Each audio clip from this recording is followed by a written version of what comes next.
Games. How you doing, man? God bless. Welcome in. These lives, it's like my fourth, fifth time on there. It's a mix of weird, crazy talk, life events, whatever people want to talk about, and mixed in with a little bit of, guitar. Um, Ideally, like short lessons, like lick lessons. Like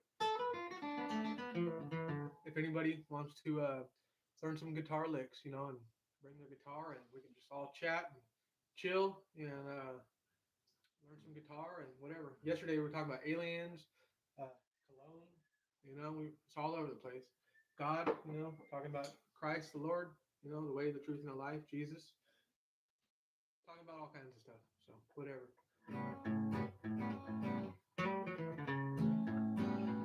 Are you a subscriber? Games? Do you play instruments?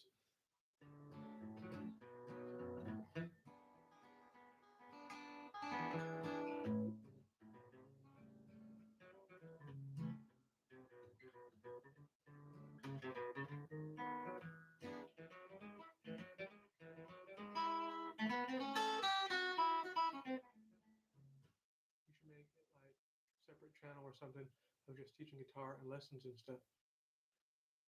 Yeah, this is the channel where I do that. This whole channel is based on guitar lessons, um, flat picking, hillbilly music, bluegrass, country style, acoustic, basically stuff. But on the lives, I realize there's some people that just, they want to like talk about other stuff and like whatever. Actually, the first live I just actually was thought about just giving like mini lessons on the lives, and then people were like seemed like more interested on current events and like other stuff as well. So I'm like, all right, well, just take it wherever they want to.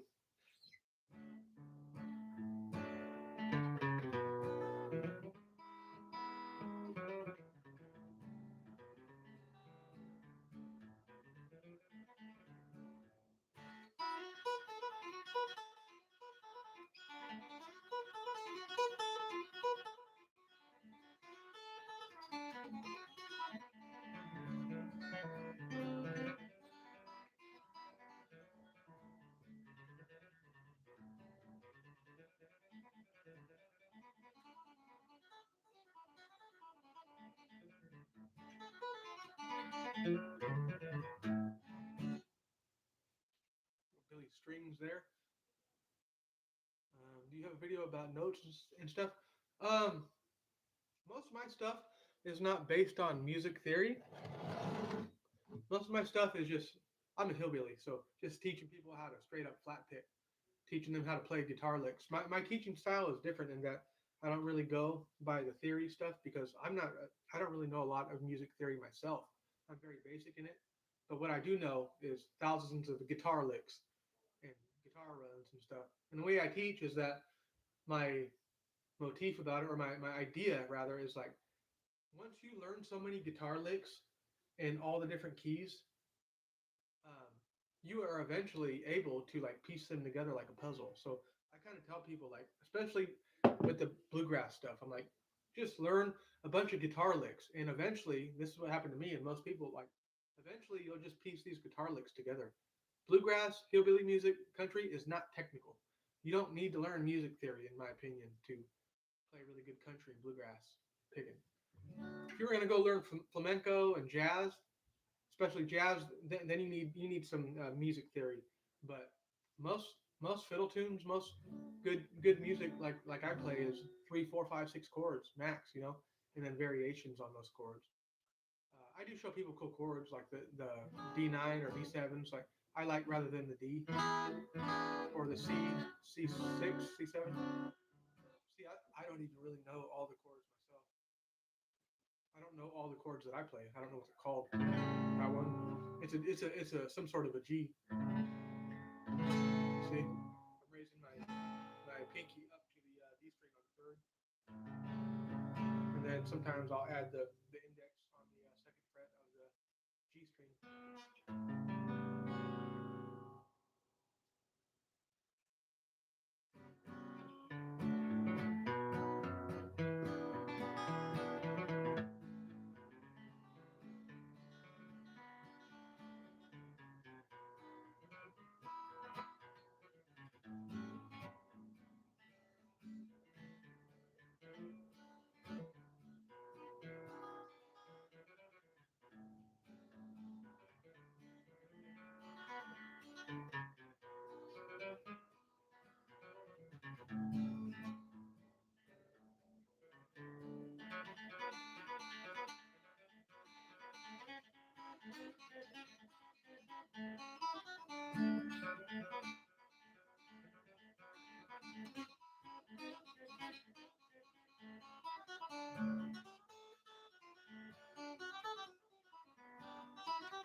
Will you be on Christmas? Will you be live on Christmas? I didn't think about it, but I'll try to make that happen, Lord willing. Yeah, I don't see why not. Don't have. I guess I need to figure out how to let people know So, did you guys? Did any of you folks get a reminder earlier that I was going live now? Because in YouTube Studio, I'm new to this stuff, and it said you can let folks know that you're going to go live at a certain time so they can get ready. Did you all get that? Um, I totally forgot what time I made it for. I thought it was 2:45 or 3. Um, but yeah. And are you all guys subscribers of this channel? 3,000. Yes, King 3,000 says classical. Um, I don't know a lot of classical. I know some like classical jazz. I do like jazz guitarists and stuff like that, like Earl Club. He has a classical background, I believe, and like George Benson.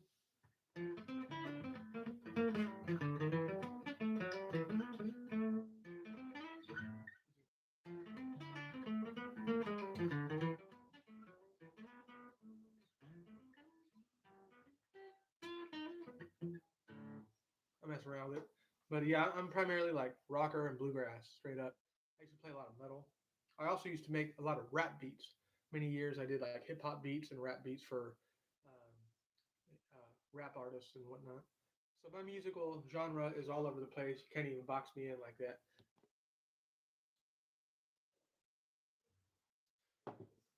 Sometimes people will turn me on to new music and stuff.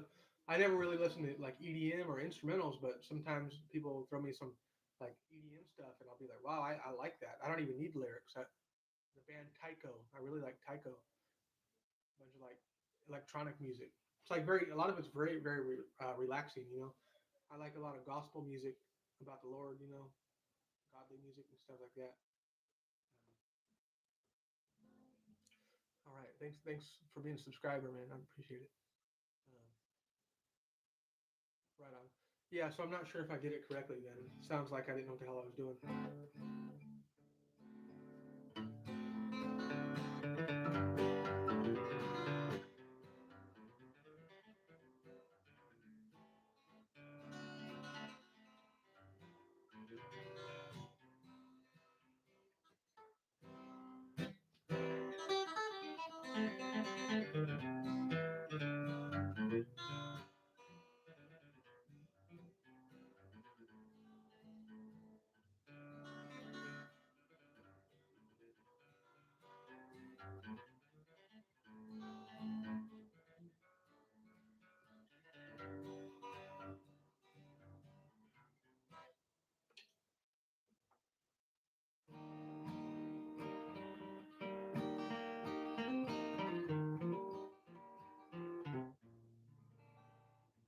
Anyhow, are you all like musicians in here, or just like kind of randomly just looking for stuff to do?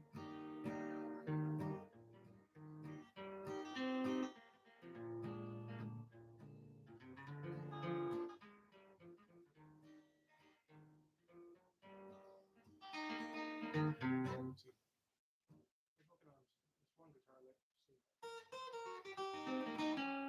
That's a cool lick right there, a little Billy Strings kind of deal. Ends in that minor.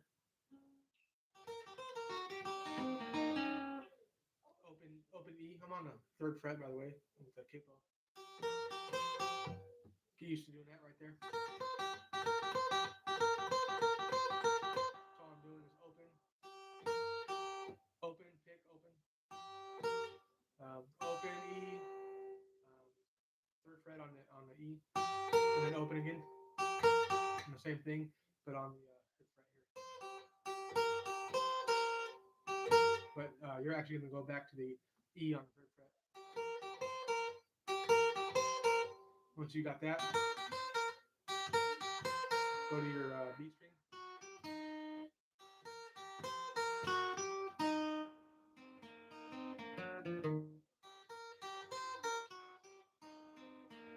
A little syncopation deal right there between the B and the G.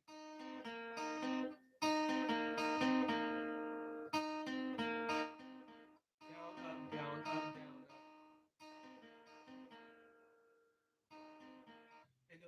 you can just kind of keep doing that.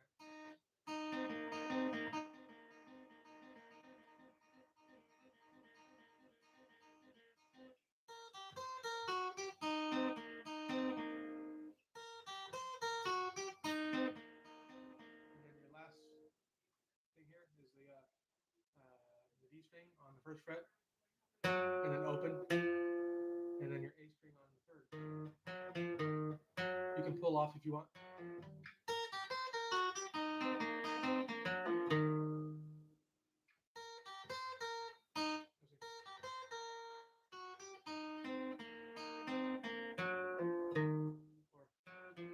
How often do you practice? When? Well, I haven't been practice. I'm out of practice. Funny enough, I'm pretty rusty right now. I need to practice more, but I practice when I'm not at work. I work in fitness, so that's my true passion. But music is a huge part of my life. Always has been. So um, I don't know. I practice here. The only practicing I've been doing the last week or so is just with you all here. I'll just pick my guitar and I just figured, if I'm gonna pick up my guitar and play some ditties and whatever, here and there, I'm just gonna like show people what I'm doing because a lot of people are like, we wish you had more lessons on your guitar licks. Just hit myself in the damn eyeball. Yeah, I'm definitely not good at this shit. Sorry for swearing. Forgive me, Lord. How often did you practice? When I started, I see. I seen a period there. That's why it screwed me up. How I played a lot. You can ask my dad. If he's in the chat ever. Uh, I had my fingers were bleeding. I had calluses that were coming off. I was taping them down. I was playing 10, 12 hours a day, probably even more if I didn't have school. All it was for me back in the day was boxing, MMA, and music. Those are my things, and always kind of like kept all of them going. But music has always been kind of in the background. Um, Newbie here. No, well, when it comes to MMA and boxing, maybe you're asking that. I can yeah, for sure. I actually really like southpaw stance, catching people with the left. Throws a lot of people off. Nowadays, fighters are like so well versed. You have to understand both stances and how to get to both of them and stuff. My first goal in life was to be a fighter, MMA fighter, but I just quit training too much, and I'd have times where I would train and then I didn't train. I'm 33 now, so I'm still young, but um, my perception on life stuff has changed, and I can't imagine getting in there and beating on somebody and getting beat up. Like I do jujitsu. I just got back into that, and I'd like to get back into boxing just to go like hit on the bag and stuff. And I like the strength train. It's good to be strong. I do starting strength, the Mark Ripito method. That's really good. MMA, that's what's up, man. Yeah, cool. How long you been training? It's always funny the people that knew me when I was training, and they always said like, "Oh, yeah, that's what you're good at. You should do that. You should stick to the MMA. The music, come on, it's retarded." And then all the music people that know me for the music, that like music, they're like, "Why would you ever do MMA? That's not you. Pay attention to your guitar, man." I'm like, "So what do I do, Lord? All right, well, I don't even know."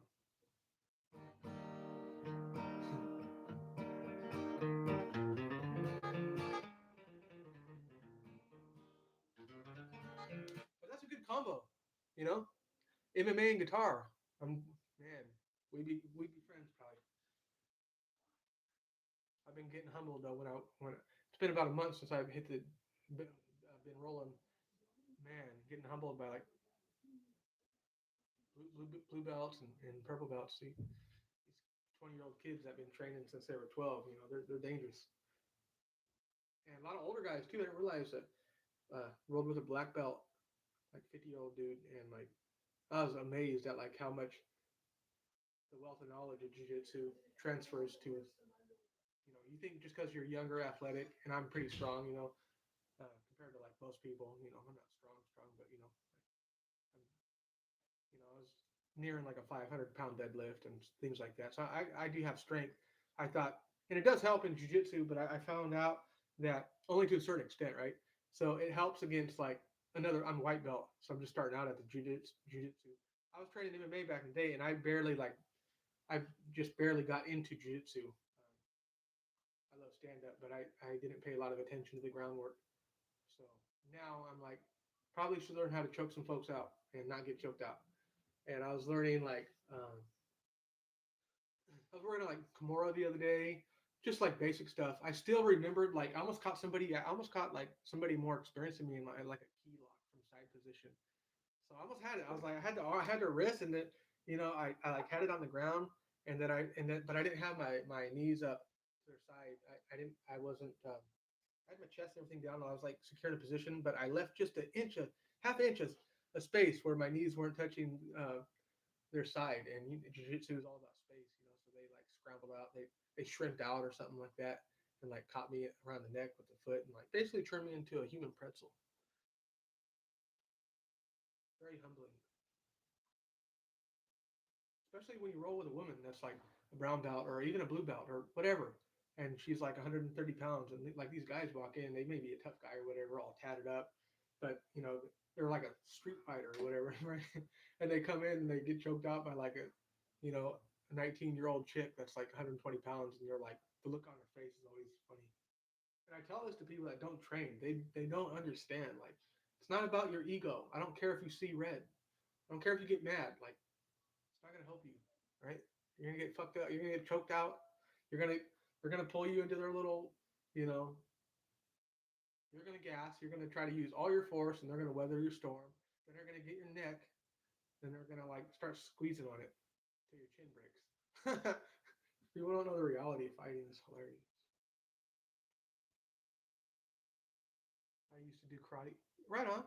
Yeah, Chuck Liddell back in the day was a fighter I kind of looked up to a lot, and he was like into Hawaiian Kempo. He's a black belt in that. Of course, later on he always dropped his hand, so it kind of caught up to him.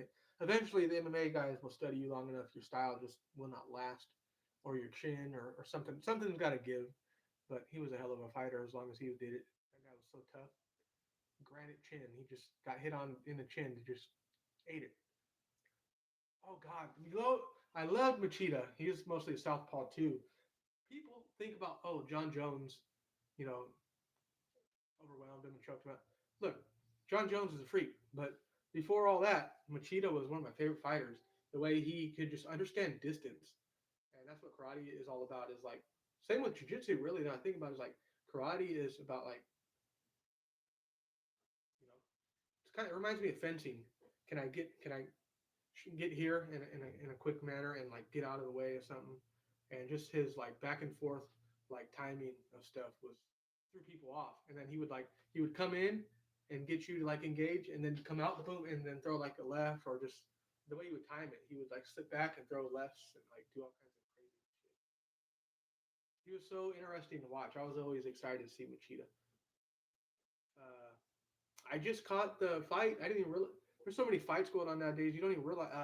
Anderson Silva, the Spider, he's one of my favorites too. He just knocked out who is it? Woodley. Which Woodley is so frustrating to watch Woodley fight, because Woodley's a great MMA fighter, but when it comes to stand-up game, I do not understand why he doesn't use his hands. He's explosive and he can punch, but he doesn't throw combinations. He gets a guy hurt, and when I was taught, whenever you get somebody hurt, follow up with combinations. Boom, you caught him with the right. Okay, now move forward. You know, cautiously, but come on, go. Got him hurt. I finish him, and he just would catch somebody and then lay back and then look for no follow up. And he has power. He knocked the heck out of it. Does anybody remember when Tyrone Woodley, Josh Koscheck, knocked the crap out of Josh Koscheck? God dang, that was how he should have fought the rest of the times. Yoda Machida had good karate. Yeah, he did, man. He was very traditional.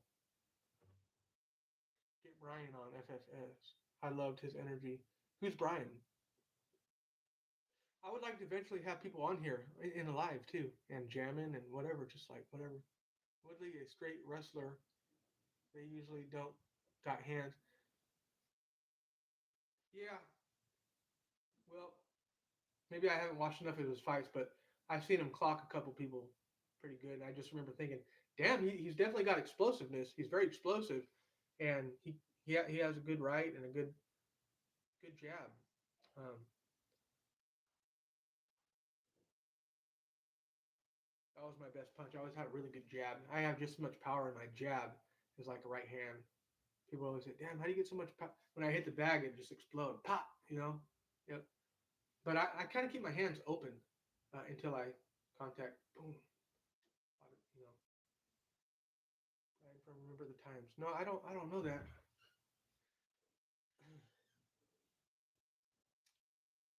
Yeah, I grew up kind of in the ghetto though. I was getting beat up as a kid, and my dad got me in boxing earlier because I'd come home with like bloody noses. 9 years old. He's like, "We gotta go to the. We gotta get you trained up, son." Then I got into MMA when I was like 15.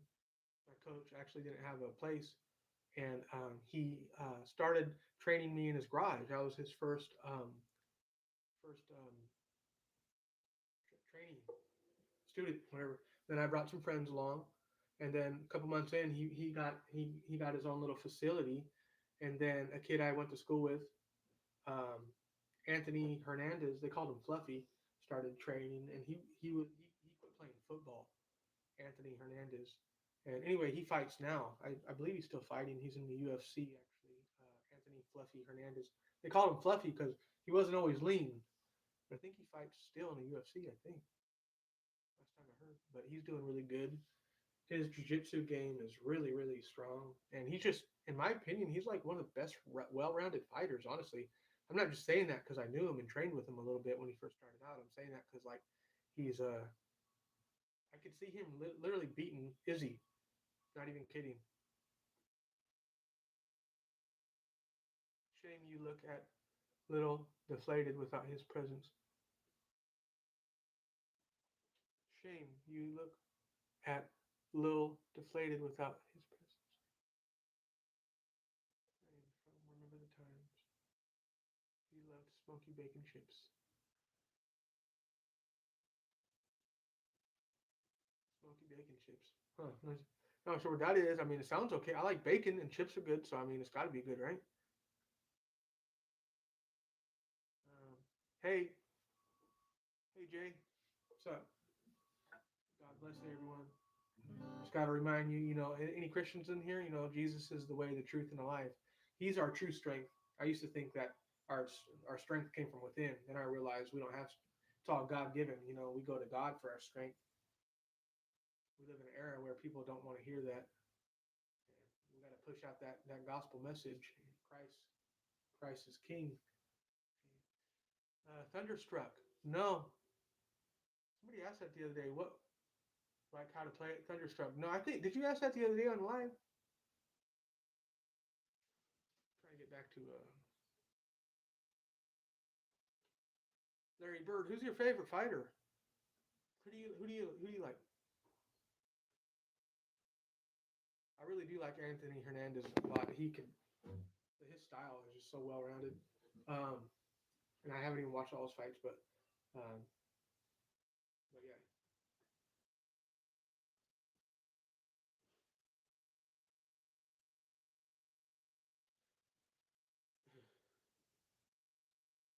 Who else? I'm trying to think of like the best fighter right now. I always like Robbie Lawler. He was a dog. Nick Diaz. He got screwed by the UFC, with the suspension and all that. That was kind of BS. Um, oh, yeah, you were asking about that the other day, I believe. ACDC. No, I don't really know any of that. Oh, by the way, how's my day? Thank you. It's manageable right now. Excuse my big ass pink cup right here. This is literally the only coffee mug I have right now. It's kind of embarrassing. I really don't walk outside the house with it, but y'all won't judge me, hopefully. I keep breaking them. I'll take them to work. I've always been so bad with losing stuff. It's in my family. It's in our dinner. I just lose everything. Lose my head if it wasn't attached on me. I lose cables. I lose my keys. Another thing. I lose headphones all the time. This is like my fifth pair of headphones, and I just lose them. Like, the case is here, but can't do anything without the headphones. Here's another. I lost the headphones. These ones too. I got these from work. They were in the lost and found, so I finally took these home. So got some new headphones here, but I'll probably lose them. You know, it's ridiculous. Can't even believe I remember songs. It's amazing. Enter the Sandman? No. I know Sunshine of Your Love.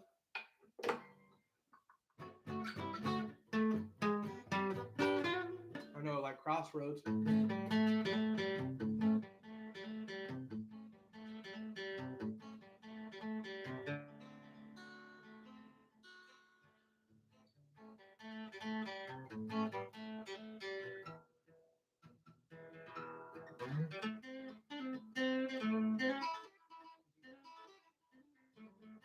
hard to do it on acoustic. I haven't played those songs in a long time. Used to do a lot of Santana.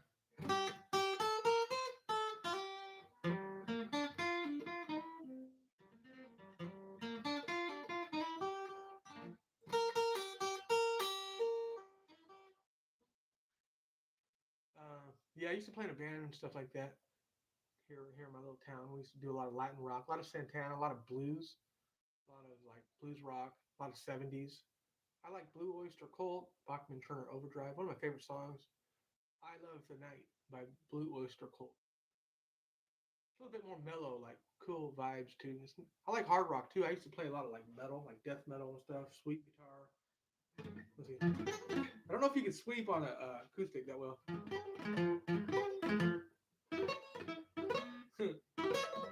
Can't even do it.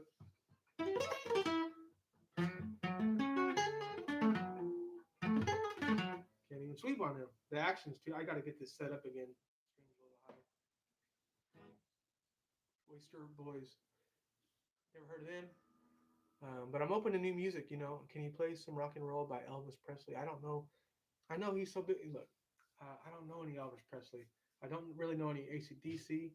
I know like Cream, Clapton, right? Jimi Hendrix stuff. I'm really into Hendrix. Let me show you all my guitar. Oh, that's not my guitar. That's my Martin. This is my dad's guitar. He let me borrow it.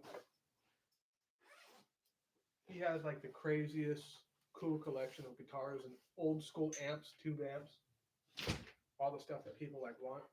You know, it's a PRS, just beautiful. You can eat off this thing. It's a Paul Reed Smith SE model. So I don't know a lot about them. It just plays real well. Needs to be set up though again.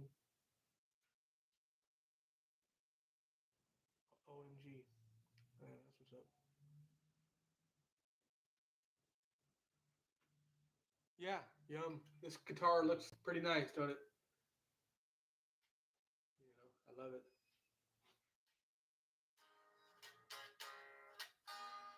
Let's see. Kind of buzzing on this. The E.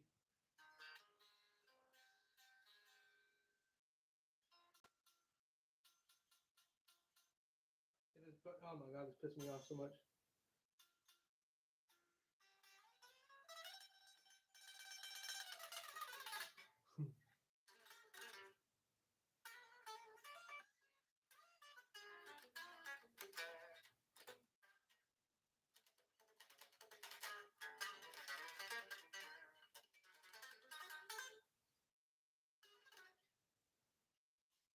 Yeah, it's a bad string.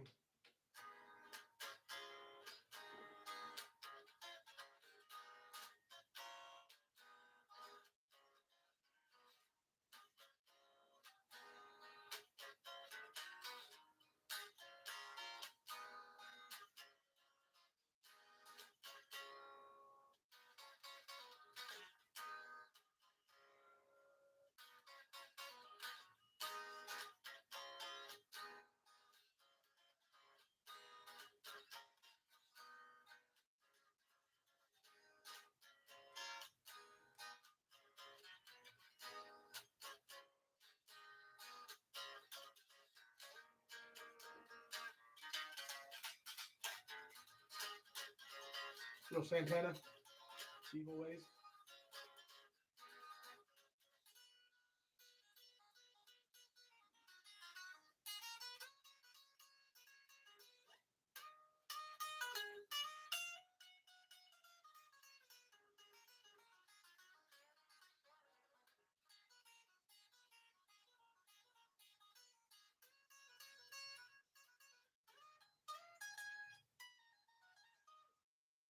Sorry y'all can't hear it that much. I don't. Actually, I do have a. I wonder if this thing works. Still, I think it does.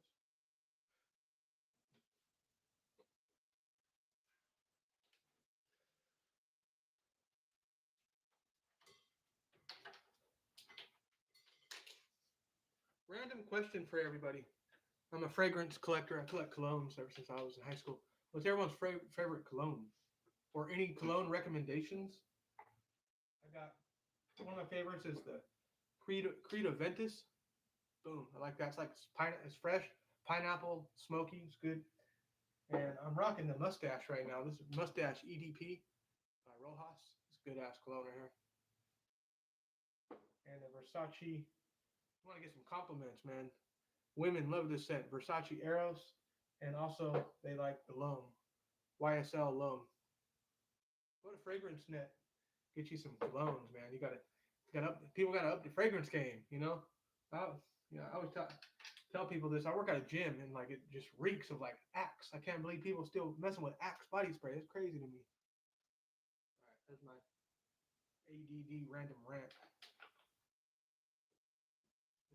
This podcast all screwed up. This little Vox amp here. It's like 5 watts or whatever, or what have you.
Favorite electric guitar player? Who's your all favorite? Who do you like? I really like Joe Bonamassa too. Please do. Please. What's that? Did I miss something? SpongeBob? Oh damn! I gotta learn the SpongeBob tune. I'll learn it for you. Change, changing the music some. It's coming along. I call it In My Eyes. That's what's up. F chord. Oh my god, dude.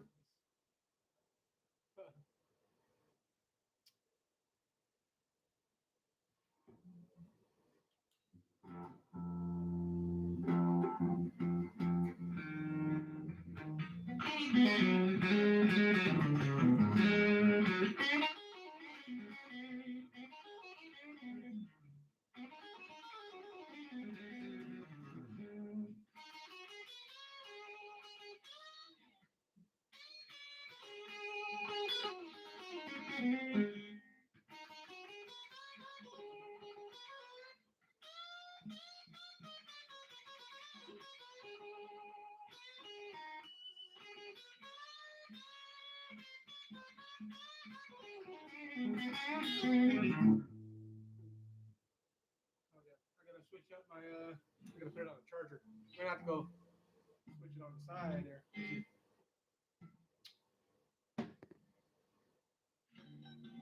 which I hope you can do that. It's the most unorganized live stream on the planet Earth. Hopefully that works.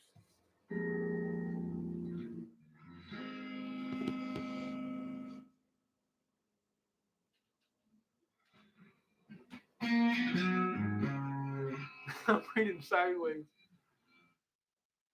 The Central Frank Zappa was the greatest. I saw him over 36 times. Oh, right on. That name sounds familiar.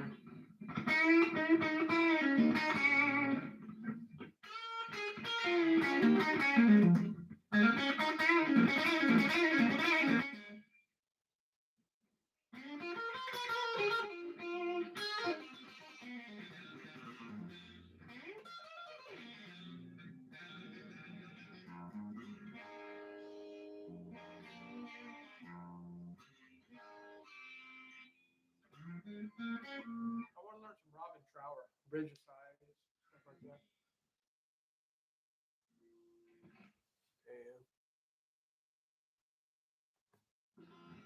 And we got 4 people in the chat still.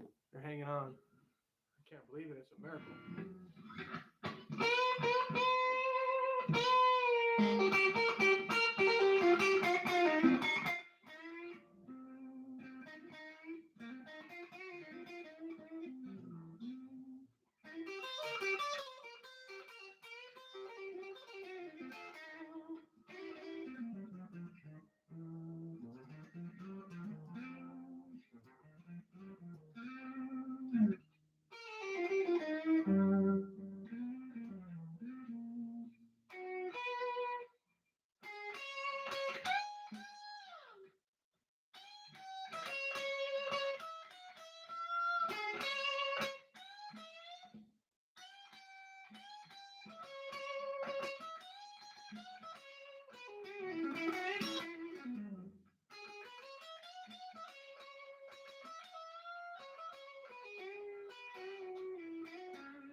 How do you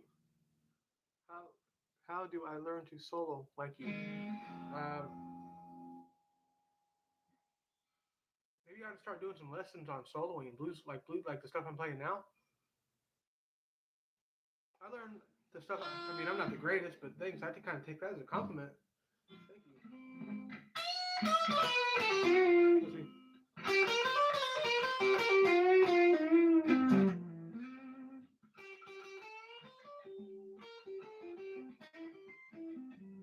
I always tell people, like, no matter their style, always pay close attention to your note choice.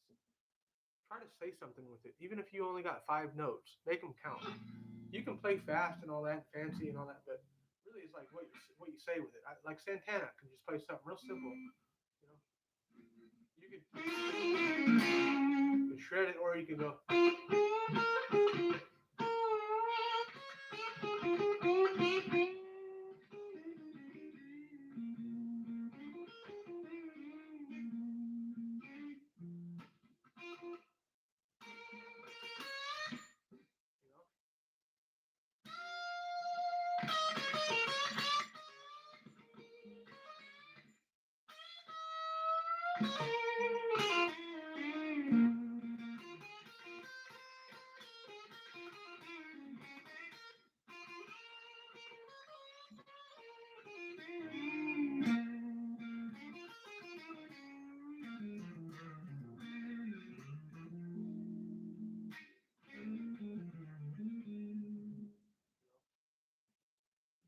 I have to play a mile a minute.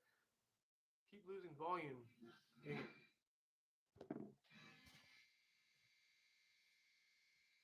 I'm all the way turned up. I'm just starting up these lives, so I'm gonna get a mic here pretty soon, Lord willing. My bad. I'm gonna get a mic and a camera. I really want to up the quality on. I want to get the quality, paying attention to more of this YouTube stuff. I need to like step my game up.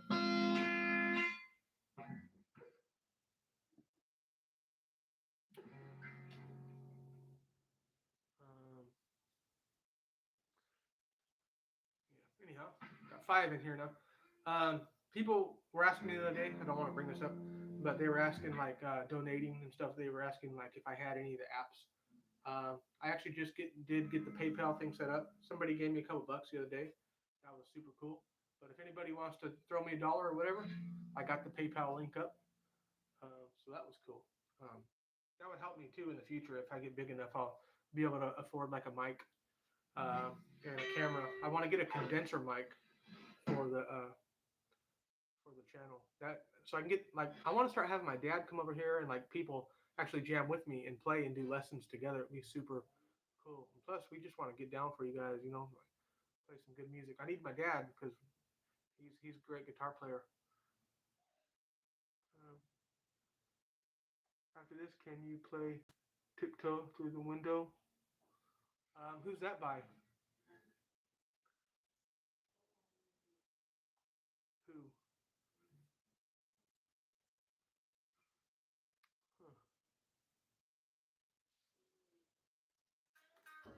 Huh. Oh shit! I think my amp literally just died. What the? It's crazy.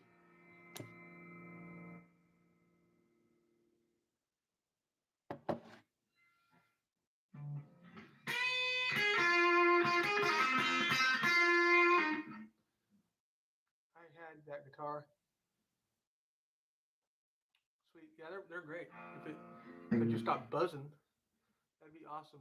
You play really well, man. Thank you, man. PRS 594. Is that what this is? Yeah, that's yep. It's a 594. I actually don't know anything about guitars. I know like very little, but people just assume they always ask me like, what guitar should I buy? I'm like, I have no clue. Buy what you want. What plays good, I guess, and what sounds good. I don't have any opinions on guitars at all. Like I know so little. I don't know what the hell I'm doing. I know about playing them, but that's about it. I like the Martin D18 Golden Era. That's a good guitar. It's the one I play, but I know a few guitars I like, you know. I don't know anything about them. I don't know how to work on them. I don't even know how to like change the strings a lot of the time. I like tried changing my own strings before and I like screwed that all up. So I just let my dad change my strings. And one time I gave him a guitar, I was like, Dad, I need this guitar string. He's like, damn, how long he's been on here, son? I was like, since 2015. So it's been like 6 years. I've just been rocking them, you know? They were like all dark. But now I don't let that happen. Like I change my strings at least every 4 or 5 months now. I know people that change their strings every 2 weeks. That's crazy.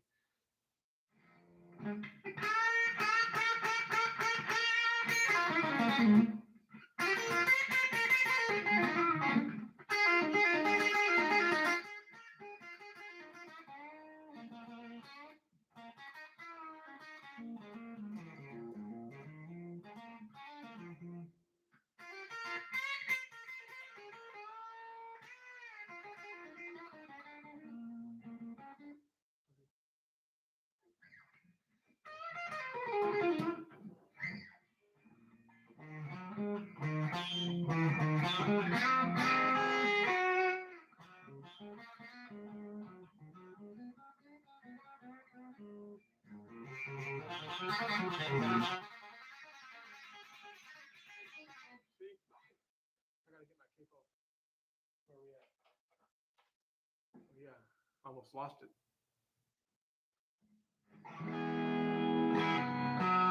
It's gonna.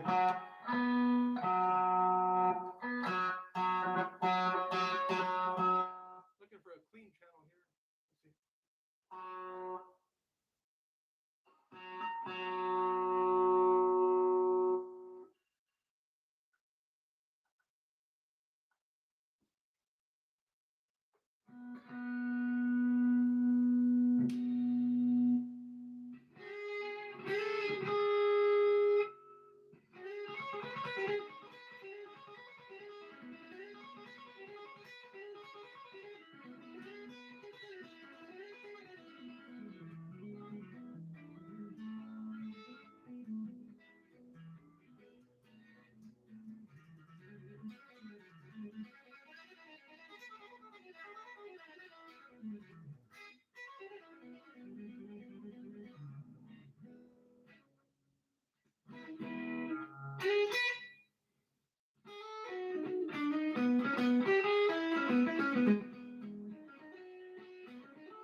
Everything's working against me today, I guess. It's all good. That's my that's my hint to go back to my guitar.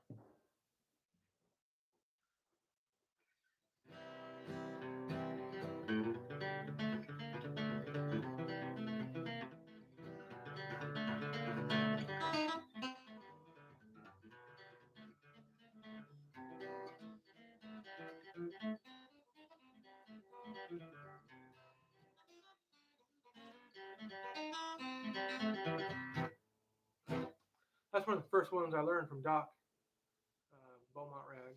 I love that song. It's a heck of a fiddle tune. But yeah, could you all do me a favor and like the live right now? I guess it helps push the thing out there. I don't know how it does it. It just does it.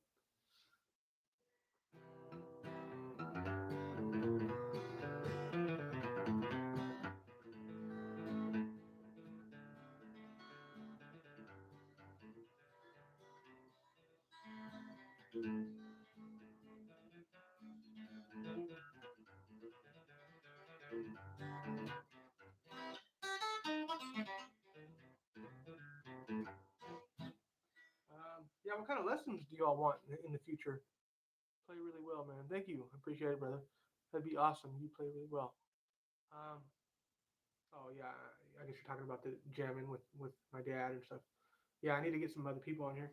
Um, and Lord willing, guitar lessons coming soon on here. All right. If people want to hire me out for guitar lessons, I'm going to figure out a way to do like Zoom lessons or something like that.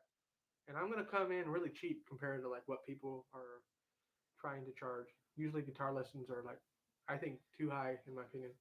I'm thinking like $40 for like 30 minutes or like 60, 50 for an hour, like whatever. If they want to learn how to really, really pick, I'll show them. Of course, I need to like get a mic and get myself established on here first and figure out all that.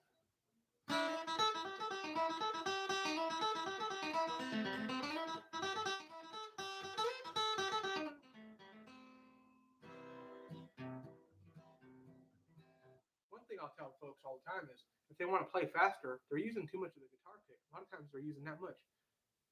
Just get down on it real low. You should only be using the very tip of the guitar pick. 1/16 of an inch of guitar pick, like the very end of the tip of the pick. That's what she said. And just, you know, see a lot of people are playing like that. But if you use a little bit of the guitar pick, it forces you to stay in close and tight like that. So that way you can get the tighter you are, the closer you are to the strings here, and the less pick you have, the more it forces you to. You're just more accurate because you have to be. You have to stay in close and tight, and that allows you to get that speed. But if you're, for instance, if I try to use this much guitar pick and I try to play Black Mountain Rag, that's absolutely the fastest I can play it.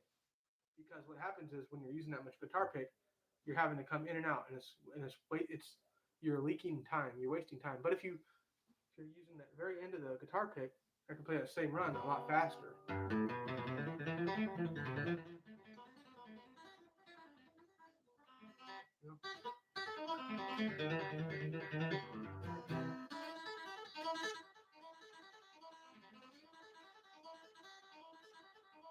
know?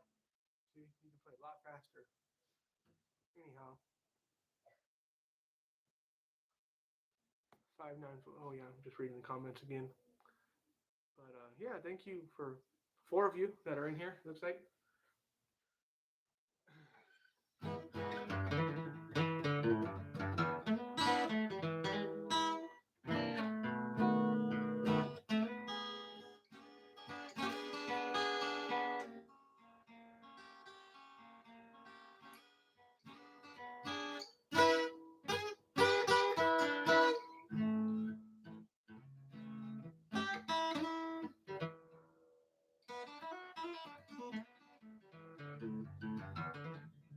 Let's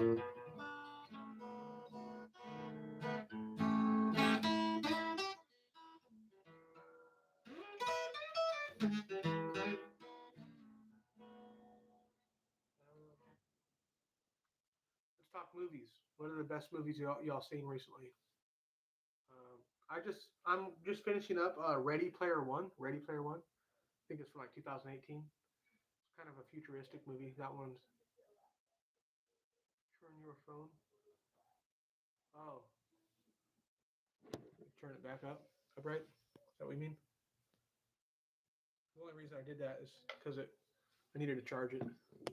But maybe that's messing with my views. I know whenever I turn my phone sideways, people leave. So maybe that's messing with it. I have no. I'm not. I don't know this internet stuff. But that would make sense.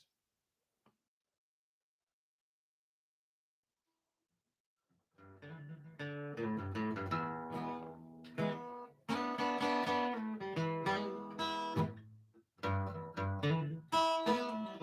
I'm thinking about starting to do lessons on like blues and stuff too.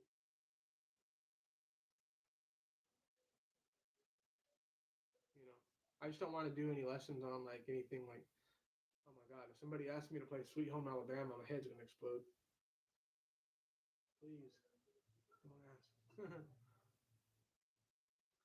That'll get you kicked out of Guitar Center. I heard that's literally a law now. Like there's certain songs that you actually cannot go into a Guitar Center and play like Stairway to Heaven. It's like literally against store policy. I'm pretty sure that's legit. You know,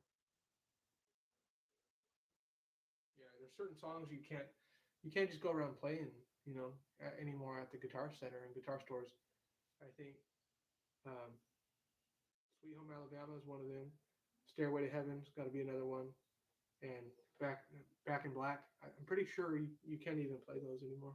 They don't allow it. Yeah, that's true. I heard that. My friend told me that. How long have you been playing? Um,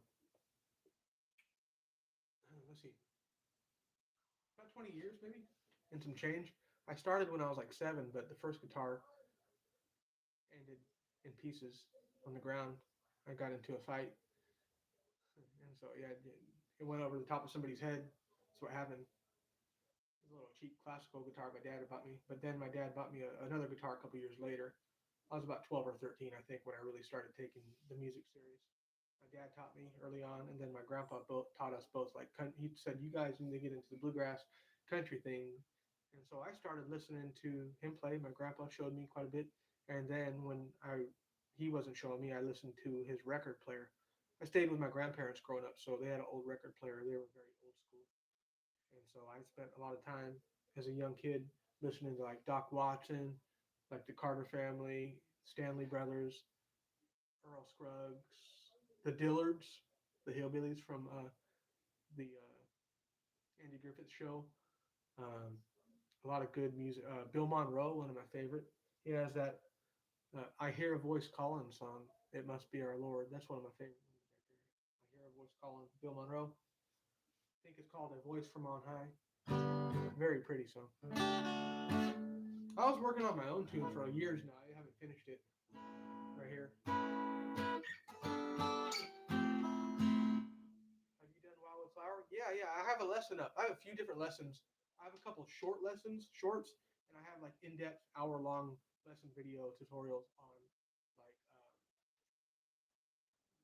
Wild with Flower song. I cover how to play it, and I even do like some cross-picking stuff too, because you can cross-pick the hell out of that song. You know. But the Carter family used to do it like this.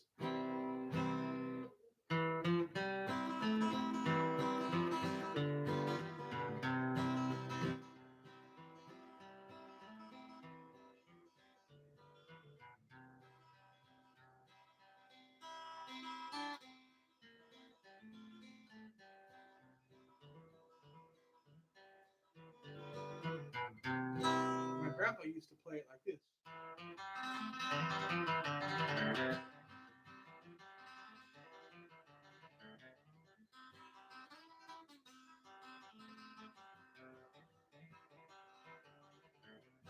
And then I took that and I added some cross picking to it. And I kind of go.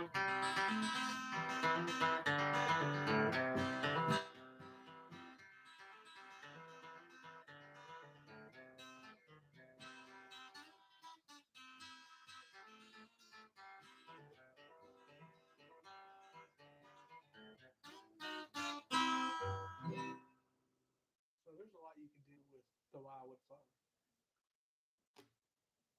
Do what you want to with it.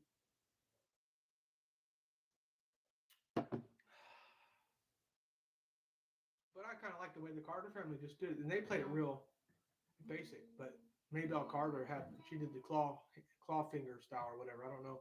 They didn't use a flat pick, but I can make it sound like that. It's the strumming pattern that makes it sound like that.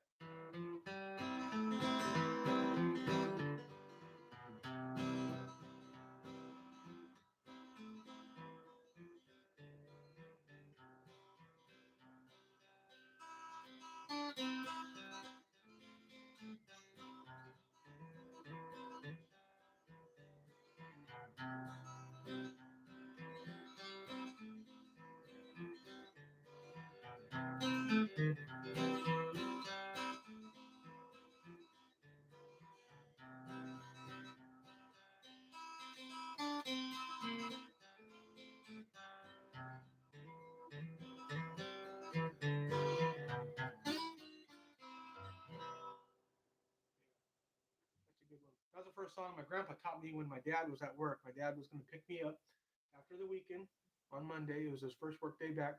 I was stayed at grandma's, and my grandpa said, "Hey, let's learn the wildwood flower." And I said, "Okay, well, pull up a chair." Grandpa showed me how to play a wildwood flower, uh, AC, Grandpa AC style, and it was something like this. Anyway, my dad got to pick me up and come in, Dad. He's got something to show you. And I played. I wasn't even playing guitar really at that point, but I played the wildwood flower for him. And he didn't know what to think. He was like, "Wow, I guess we have a picker on our hands now." So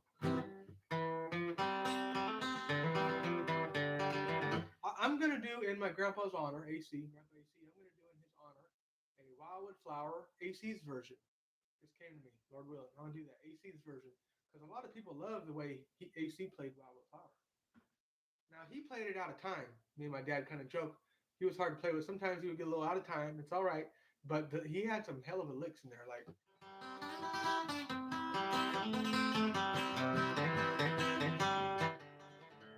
but then he would go down to G.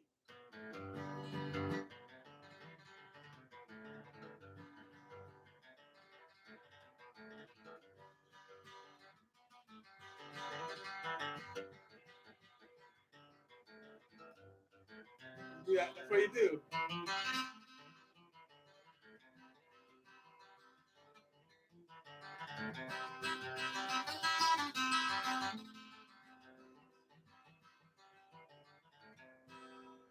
That's how he played it. How long have you practiced that run?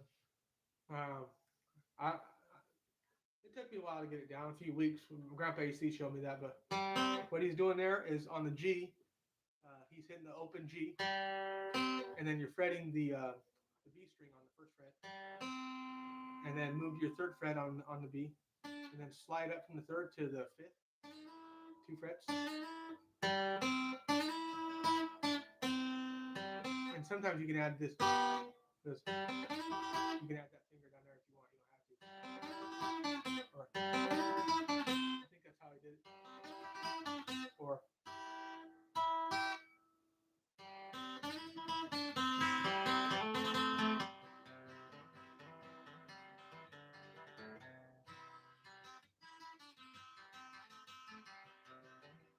see, I mean, it ain't fancy, but you play it fast, and it sounds like some straight hillbilly gas. You know what I mean? They don't need to sound fancy. It sounds like some hillbilly shit right there, man. That's why when people hear me play, they're like, "You sound like you're straight out of the hills. Where are you from?" I'm like, "California." They're like, mind blown. Oh my god. Well, my grandpa he was from Oklahoma, and my grandma was from Texas, so we got some country in there somewhere. They got some natural twang.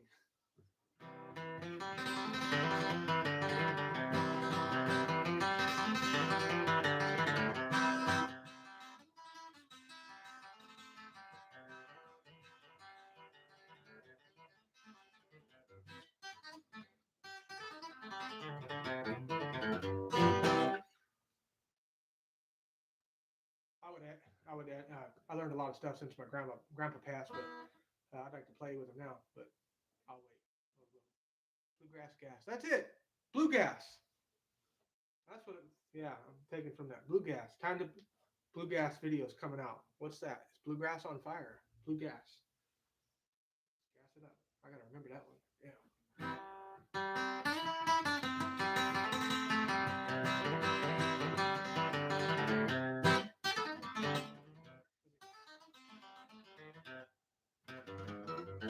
You can do that, or there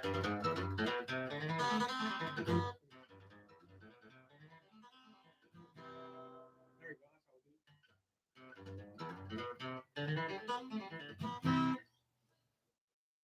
I started picking the way you showed me short picking. Oh, great. Yeah, just stay watching the lessons. Go. I have a lot of content on here that for beginner friendly. Honestly, go back to some of the first videos, which was a couple years ago. I started picking the way. Okay, let's see. You ever try? No, I don't. I don't know what that is, bud. Dulciheimer? Oh, the dulcimer. Is isn't that an instrument? No, I think yeah. I've never tried that. I've tried. Thank you for your sub. I appreciate that, Banjo. Man, God bless you. I'm so happy to get new subs on here. The other day I was on live and I thought I had. I told somebody I was like, damn, I'm up to 300 subscribers. I told my family and they're like, my sister was on there. I was like, no, you're over 3,000. I was like, what the? Are you kidding me? That's crazy.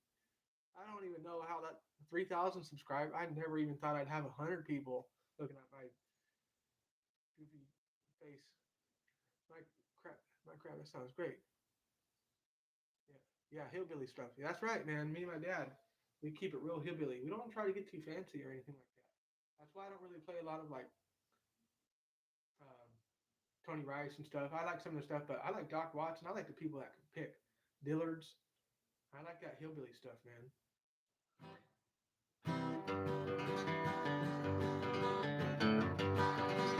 Old Joe Clark.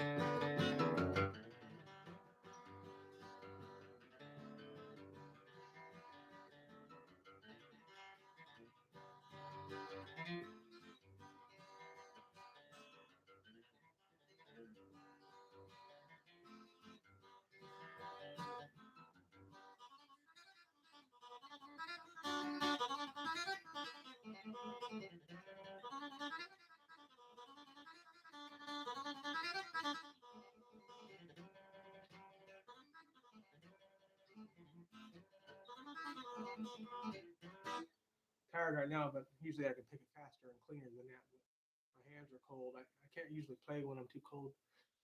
Let's see.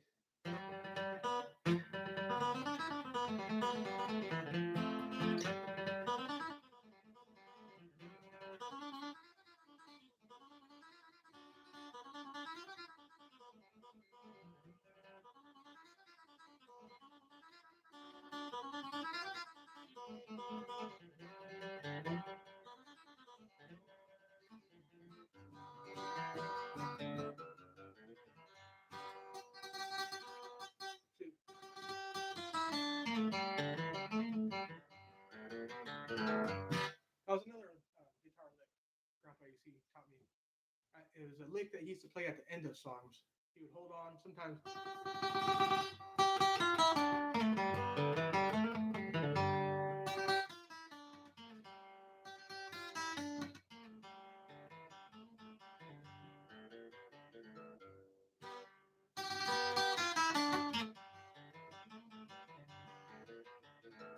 Try everything, just learning.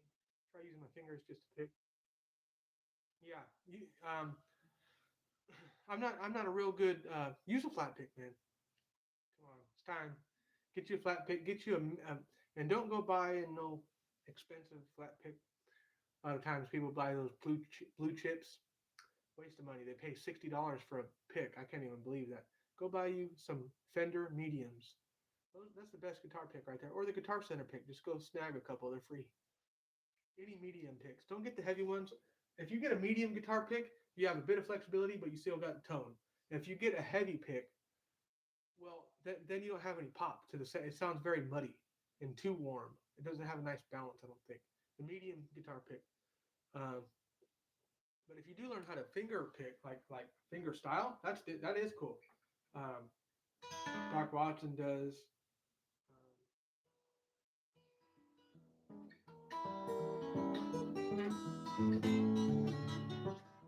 I'm horrible at it.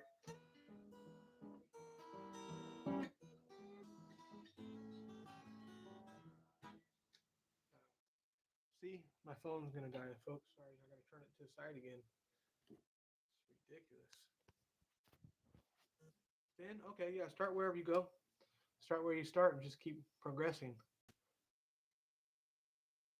I'm sure that you'll pick up a bunch if you keep posting the content you're doing now. Really? Thank you, brother. I wonder if one day we can get to like 10K, 10,000 subscribers. That would blow my mind. Some people are telling me to like keep it up with these lives, and I looked, and every time I do like a live, I get like 20 subscribers or something like that. I'm like, damn, that's crazy. But yeah, I just need to stay dedicated because sometimes like I just get unmotivated, and so like now that I feel people are really digging it and got all the subscribers, now I'm like, oh, well, people actually like this stuff, and they actually want to learn some hillbilly music. So I'm like, all right, well, I'll show them then. Let's go.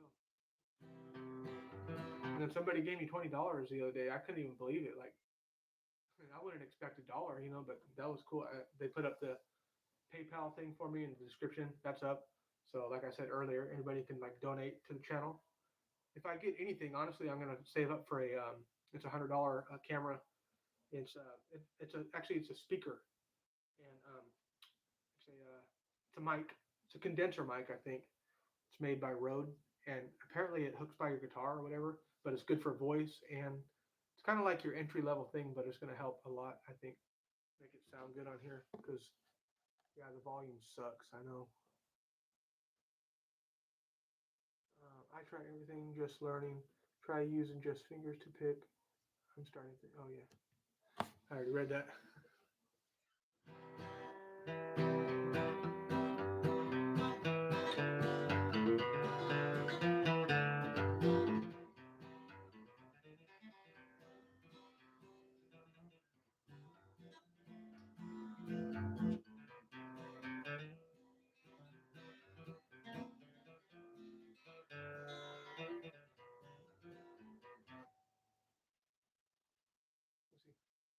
Let's see. Well, you got competition. I know. I don't like just people trying to impress because I gotta learn.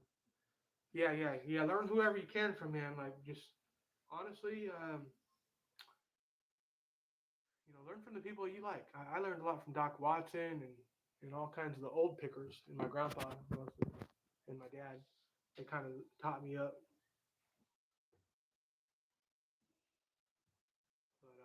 But I want to do a lot of relets. Once I get a better camera, and a condenser mic, I'm gonna go ahead and like redo all my old lessons and do them better quality.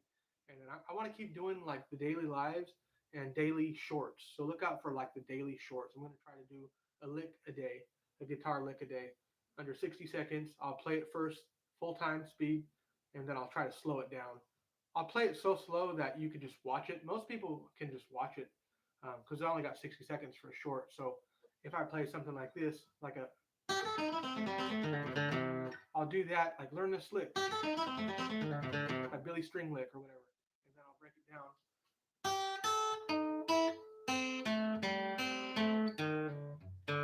so that you can watch it, and then I'll usually play it a couple times slow, and then if you just keep repeating the video, eventually most folks can kind of just see, oh, you're on the third, you're on the fifth, and figure it out. A lot of people learn by ear and visually too, so like, and that's my whole teaching method. I tell people like, learn a bunch of guitar licks, and then they they start coming together after a while.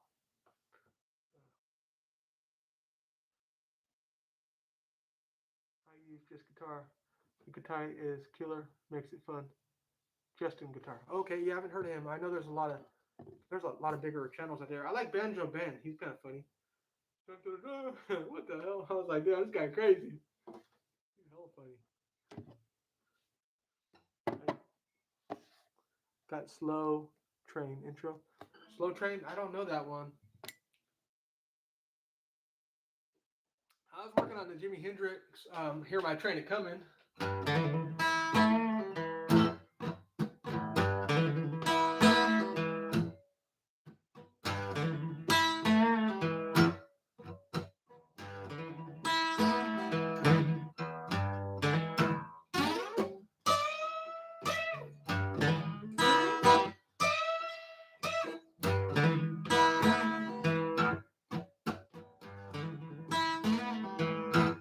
That's a cool one.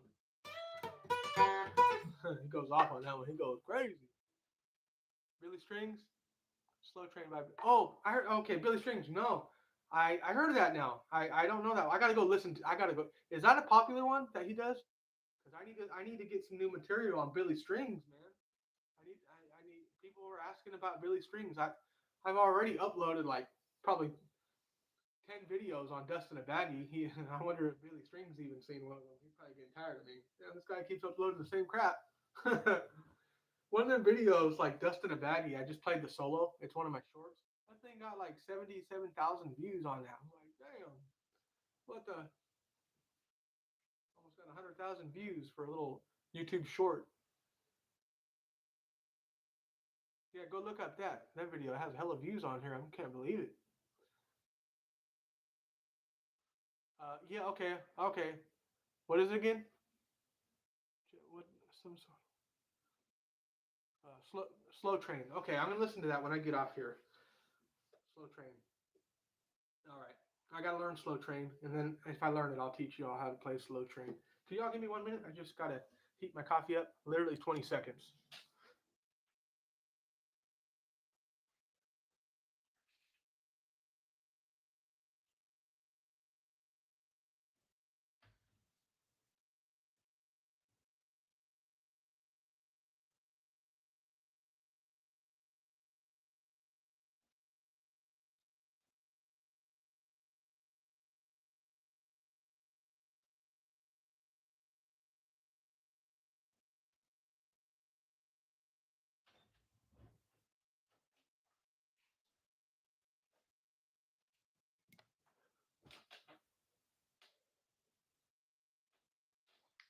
Billy Strings, slow train. I'm gonna do another lesson too on Billy in the low ground, but I'm gonna call it Billy Strings in the low ground. That just came to me. Billy Strings in the low ground. The Billy String style of Billy in the low ground. He'd probably play it something like this.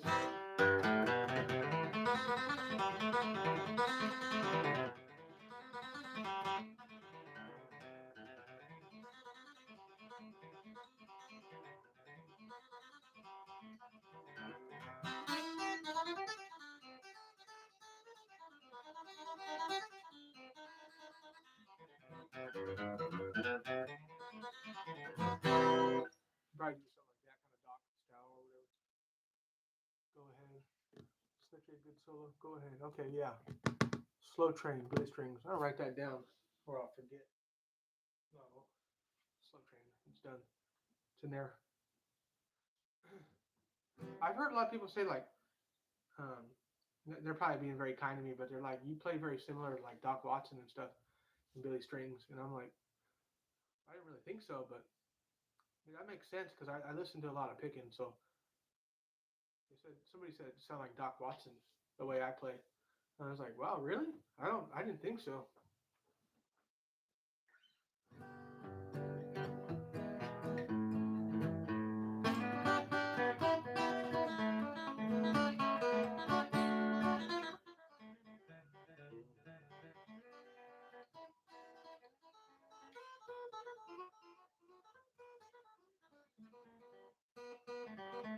Oh,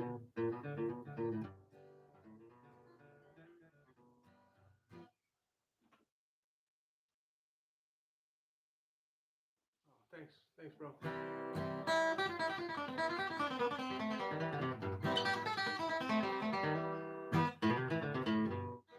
the right hand, I always used to play fast when I was learning, and they used to tell me to slow it down. But I think like it just kind of in my nerves now. Like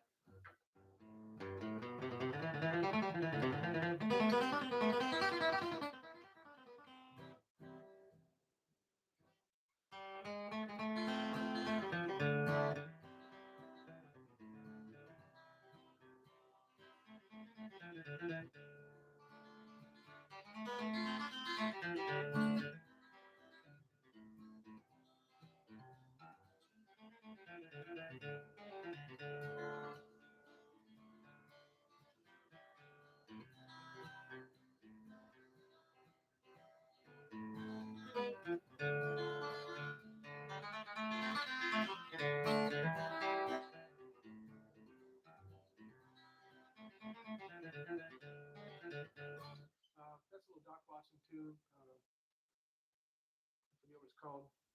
Little Sadie, I think. I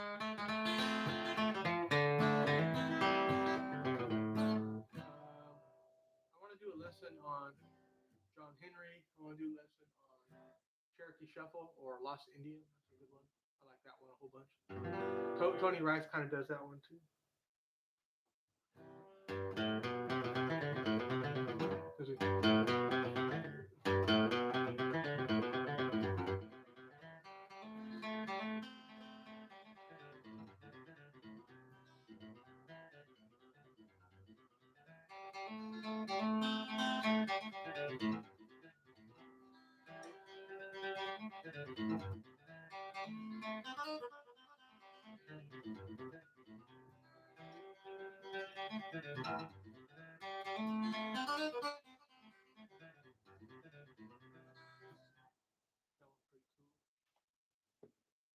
Can you bend? Can you bend chords? No, never really tried to bend a chord. Yeah, I guess you can.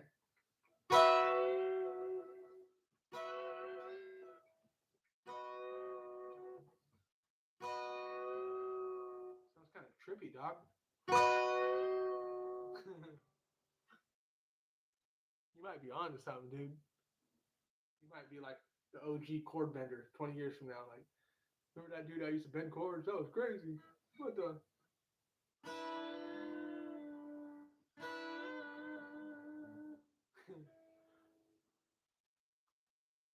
SRV? No.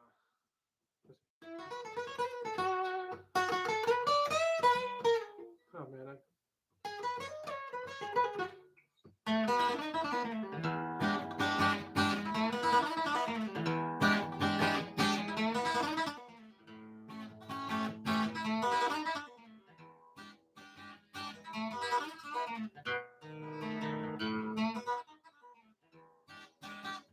forgot that one. Scuttle button. That's hard to do on here. Training always makes me anxious. Don't get too anxious. Don't get scared. Don't get scared.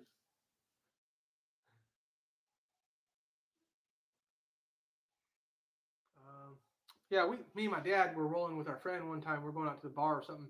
Went to go see some country music, and they were a good band. They were some good country stuff, and they were rocking the joint, right? People were digging it. And me and my dad are like, our personality is a little more like chill vibe. Like I actually talk on here more than I do regularly, but uh, we're very like reserved. But our drummer at the time, Phil Dog, he liked to talk a lot, right?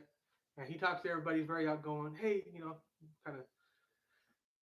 And so he always gets us into stuff. And so this band was really good. We just finished watching them. We were gonna go buy a beer or something. Me and my dad chilling, hanging out, yada yada. And they were like the band there, the country band. They announced a break. Hey, we're gonna take a 10-15 minute short break. We'll be back, folks. Phil, our drummer, starts rapping to the drummer and everything. Hey, bro, if you're on your break, I'd like to introduce you to my band. This is Dave and Sean. I'm Phil. Uh, we'd like to play for you right now on your break. We can keep the people interested, keep them entertained. And they're like, you guys play? And he talked us up big because we had a band at the time, Streetwise. And my dad was pissed. He's like, Phil, because Phil came up to me and my dad, hey, you guys ready to play? They want us to play. I got us a spot. And my dad was like, what the hell? We ain't ready for this shit. He's getting all mad and stuff. I was like, damn, why'd you be talking too much? Damn it, we ain't ready. We're not even practice up. Every band always says I'm never ready. But he's like, come on, we're ready, guys. Let's go. Let's tear it up. So me and my dad decided, all right. My dad looks at Phil. He goes, you better freaking play good, damn it. With the most serious face. He's like, oh, okay. He's a drummer. And so we get on there and we did Scuttlebutt, and I swear to God, like it all came together. We freaking tore it up. We all played hella good. I was like doing some crazy solo, and we were like, we turned our amps up to like 11. We had that shit cranked up. They weren't cranked up. He had a twin reverb amp, I think, and I turned that bitch up. Sorry. Yeah, and those people like did a standing ovation. They're like, hell yeah! They couldn't believe that, man. We put some energy. They were rocking out with country. We got up and tore it up. They needed some energy up in there, and so then the band was so impressed with us that the singer actually got up and he wanted to do Pride and Joy, and so we played Pride and Joy, and that guy wanted to sing it. So it was like a little collab there. It was super cool. Yeah, we definitely weren't ready, but we got ready when we got on stage. That's when we got ready because the pressure was on, man. Because I was a hard country band, man. It looked like they might have been the type to be like, "You suck," you know. So we didn't let that happen. We tore the shit up. Way to go.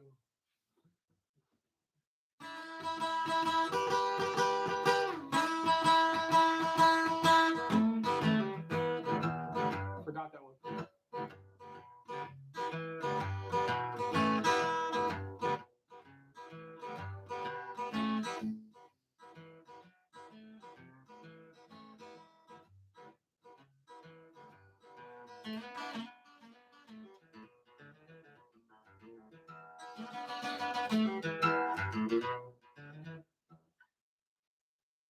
Pride and Joy. Yeah. That song about burnt me out. We used to play that one. Texas Flood. I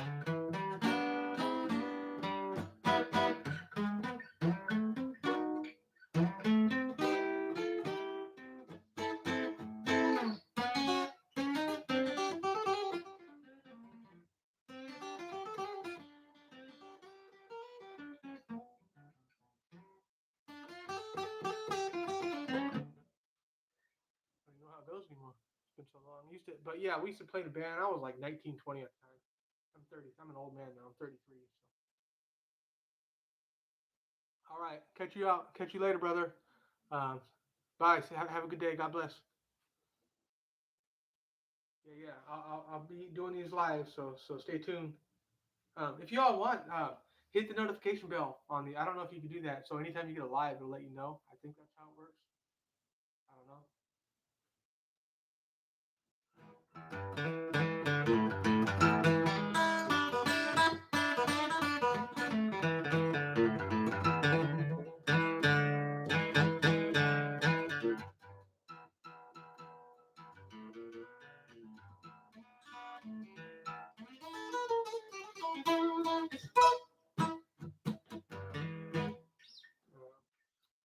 Anyhow, what are y'all doing today? What any plans today? I mean, watching me, so probably nothing going on. So what's everyone up to? Favorite movies? Oh yeah, I asked you that earlier. Favorite colognes? I want to know. Maybe there's something out there I'm missing. You know,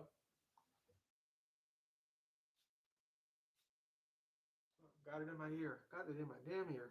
That's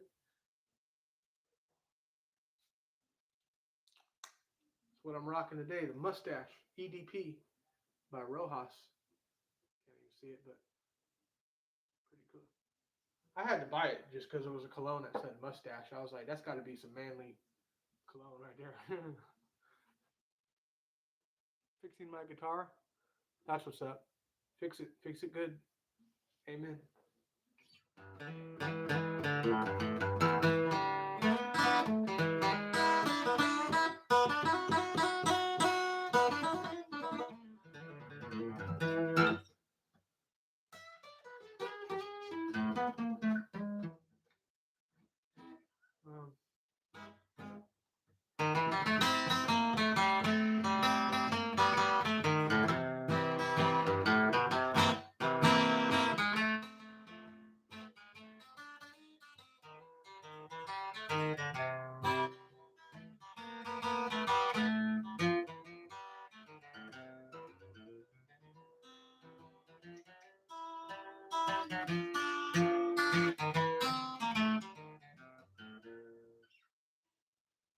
little old school blues right there.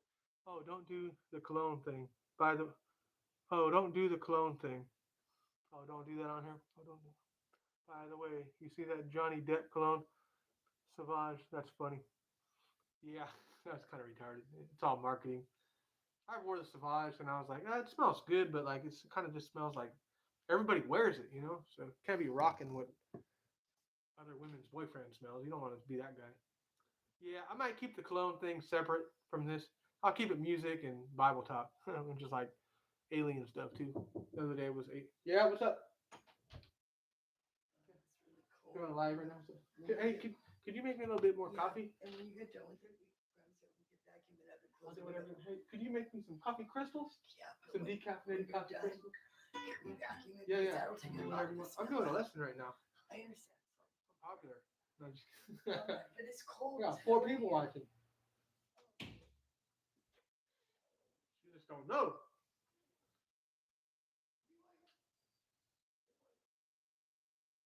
He was saying he doesn't wear cologne. Oh, yeah, the irony there. I don't actually wear cologne. I've been trying to cut down on the. I've been trying to like look into like natural fragrances because some of them like I found out they got like phthalates in them and stuff that's not stuff that can like disrupt your hormonal stuff and like they're not all these scents and things like that's not good for us. Yeah, that he sells it. That's damn right he does. He sells the shit out of that stuff. He likes that. He likes that Dior Sauvage money. I thought about coming out with my own fragrance before. Like when I used to collect cologne, I had like 200 bottles. But there's so much work that goes into like marketing and stuff like that. And if see, see, this is what you would Versace and stuff like that. That's very popular brands. They make money. But what a niche brand is like something that's not too common, and usually niche fragrances are very expensive. But they don't. Nobody knows about them hardly. So it's just this little subcategory of people, like less than 1%, that's actually heard of a bottle of Creed Aventus, right? So $400 or $500 for a bottle of this crap, but nobody's. It smells great, yeah, but nobody's ever heard of it. But the company has a harder time selling this than they would the Dior. People know Sauvage, people know Chanel, all them cologne brands and stuff. So it just, yeah, that sounds like a horrible business idea to try selling a fragrance. Um, I got stronger with you. Absolutely, pretty good winter fragrance. Okay, that's what's up. Yeah, I haven't tried that.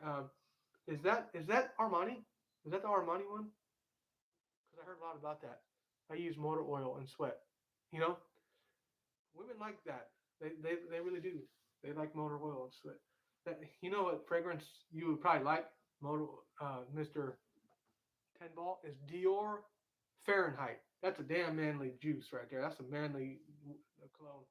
Dior Fahrenheit. Look that up. It's like a red bottle, and it's old school. It's like 1988, but damn, that shit smells good. It doesn't smell dated, and it's one of the best colognes I ever had. I gotta get another bottle of it. You can go on FragranceNet and get a good deal on any cologne. But Dior Fahrenheit, that's a damn good one. It's none of that unisex crap where a woman could wear it. No, hell no. I mean, you smell that. That's a man cologne, and women love that. By the way, heavily complimented cologne. I gotta get another bottle. Yes, Armani. I knew it was. I hate cologne. Can't stand the shit. Hey man, I don't I don't hate it, but I hate when people wear 10 sprays of the shit. You know what I mean? I like when a lady walks by and she smells good. You can get like a waft of it. But I work at a gym, and so people like overdo every fragrance. It's like you walk in the locker room, bam, you're hitting the face with like 20 colognes, instant headache. So I know what you mean. Even out where people are working out, like I don't know why they feel they have to like take a shower in it. It's like you're already hot anyway from wearing the stuff. So it's like you don't need all that. Why do messages keep getting held for review on here? I don't get that. People are trying to get a message in and it's held for review. I don't get this. Do they say something like really mean and then it's like blocking their comment because it's inappropriate or something?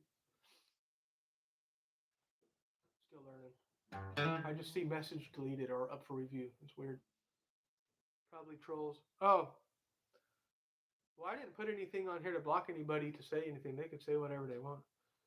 Troll. Oh, that's the people that start to like. talking crap. I heard of that. Everybody was watching out, telling me to watch out for that. I was like, well, I literally don't care because I don't even take myself that seriously to begin with. So you can't offend somebody who laughs at their own self. I laugh at myself. You know what I mean? How you gonna offend somebody that laughs at their own self? Punk kids making fun. Oh yeah, all they got is they all say the same shit. They don't got anything original. They just say you know they say mean shit. Got any holiday plans? Well, somebody said earlier maybe it was you do a live on Christmas. That would be pretty cool. I don't know how many people would be on here because they're probably with their families and whatever. But you know, I'll hop on here and see how many people that get on. I mean, right now we're doing pretty damn good. We got two, so I mean that's something. Play us a Christmas guitar song. Ooh, I don't know any Christmas guitar songs. You know any Christmas guitar songs? I know. Do I know any Christmas? Oh, Sorry, I don't think so, son. Your dad probably. We got a vacuum. I have to turn the heater on, but I don't want to. turn it on. No, Yeah, because turn it on because I'll play better because my fingers are cold right Okay, now. we got a vacuum soon. Okay, after your thing. These people on here don't think I can play. Can't run it long, but we got a vacuum that grandma said.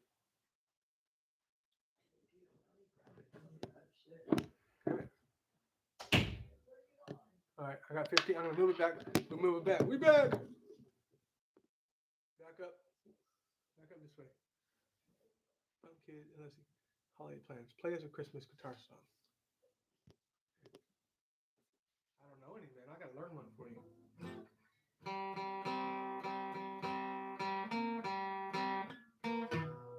Trying to jingle bells. Sounds like a.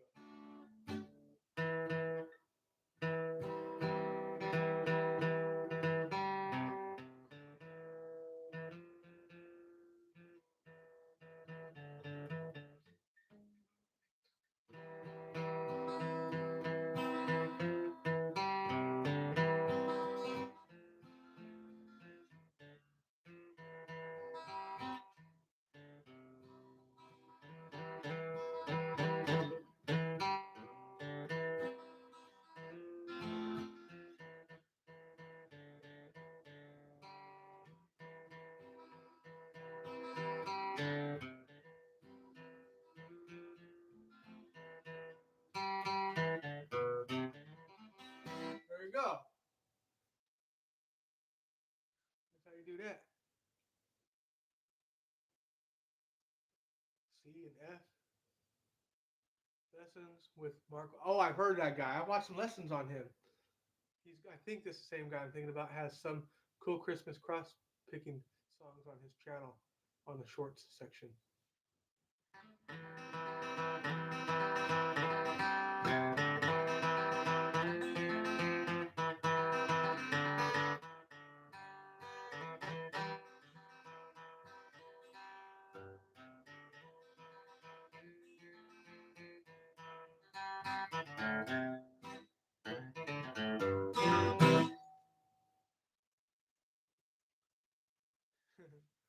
You're welcome. You gave me hope too. I didn't think that was going to happen.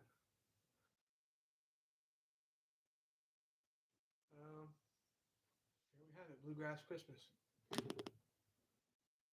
Christmas grass.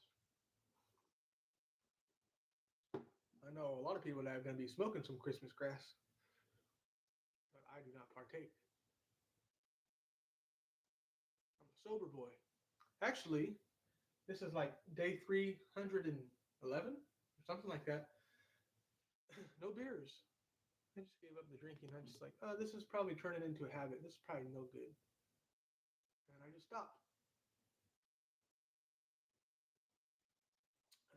I thought it was going to be hard. I literally prayed. I said, Jesus, take this beer away from me, but also take away the desire to drink. I didn't think I was going to do it. So it was like on day 3, I woke up. I was going to crack a beer. Went to drink it. I couldn't even handle the smell of it. I was so off-putting by it. God, the Lord broke that from me, the desire to want to drink. And so if you ask the Lord for something, He'll usually, if it's in His will, he'll help you out. It's amazing to me because I did like to have the beers at night, 4 or 5. Sometimes I'd have a 12 pack or whatever, but it was kind of getting excessive. And I liked it, especially the IPAs and stuff like that. And every once in a while, like a nice Scotch or a little whiskey. But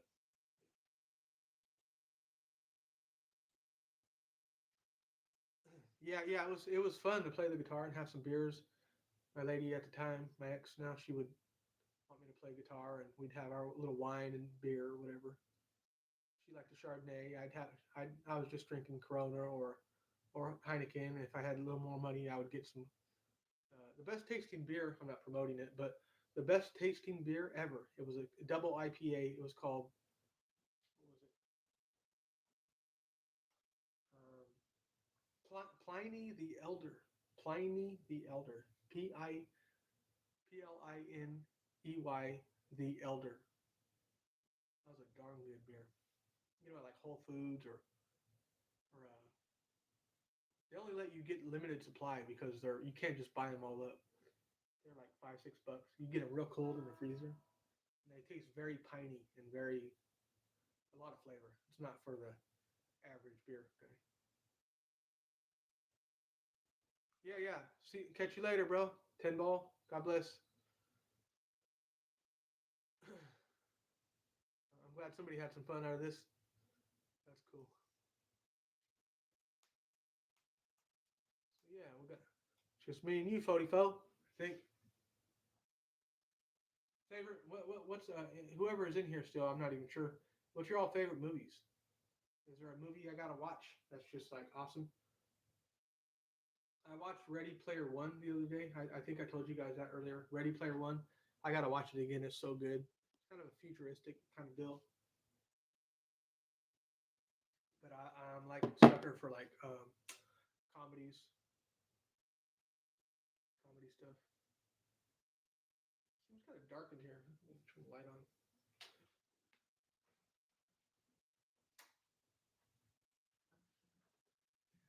Folks probably start thinking I'm a vampire or something.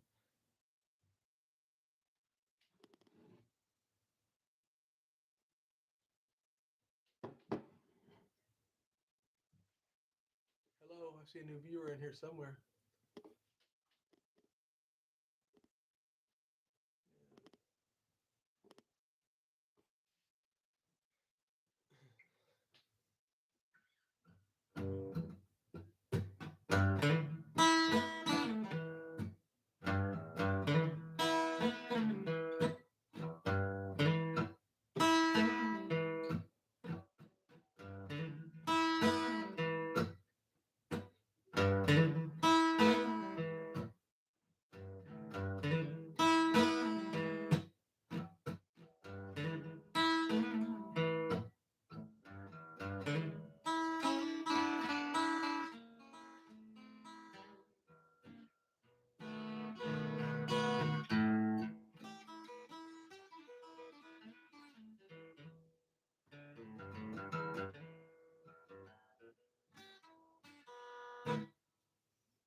What kind of lessons should I do going forward? Is it somebody said earlier we're gonna do the Billy Strings. All his songs are pretty strong, actually. Billy Strings, Slow Train. I didn't forget it. Slow Train. As fast as he plays, he needs to play Billy Strings Fast Train. He ain't got Slow Train. I've never heard him play slow in his life. I would like to meet Billy Strings one day. That would be super sick. Yeah. I've seen one other smaller channel. He like met up with some dude, some teacher on YouTube, and like went to the guy's house or whatever, and like did like jammed and like hung out for a little bit. It was hella cool. He seems like such a cool guy and chill. I definitely vibe with that kind of person. That's what I like about music. Even if people disagree on politics and even God and stuff like that, um, it's like eating. It's like food. It brings people together, and I feel like the same thing is with music. Like everyone can like at least jam or whatever. Like it's all good, you know. Everyone Everyone's got to eat. Everyone's got to play guitar. Everyone's got to listen to music.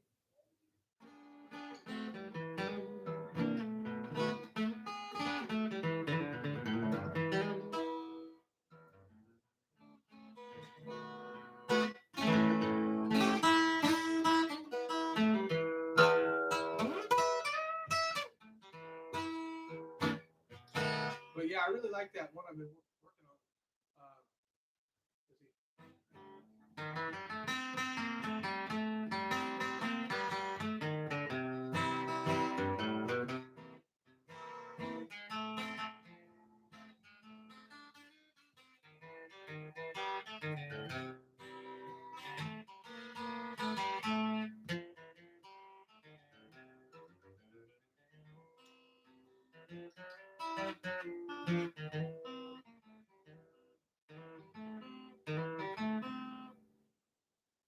Yeah. Anyhow.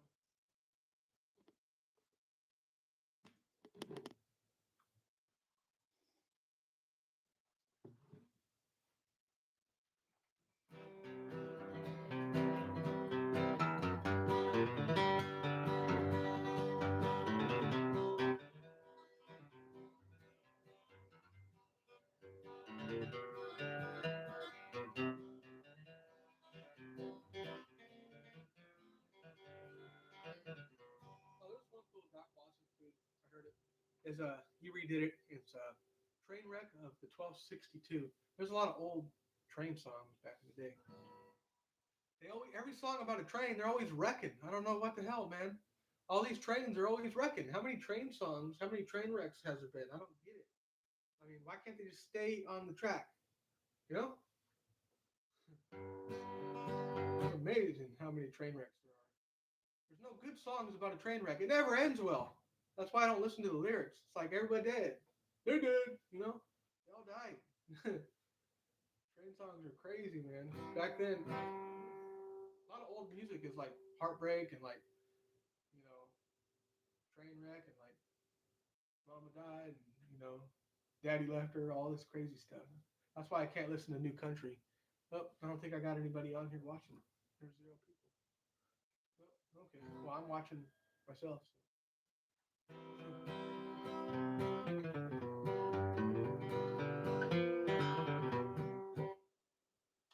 you bet. We got one. Do y'all like the video for me, the live? Maybe get some folks in here. I was wishing more of the subscribers would come in here and get some lessons.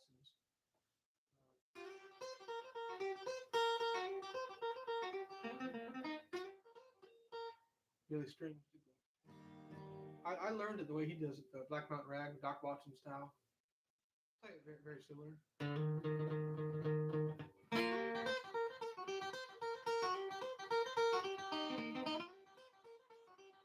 like to go up here though. I do that.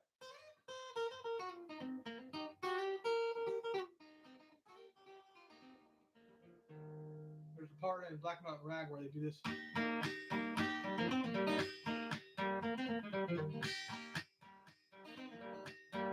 It's kind of this thing. It's kind of hard to do. You're basically using less of your pick. You're using more of your finger. You're kind of doing like a pinch harmonic type of deal.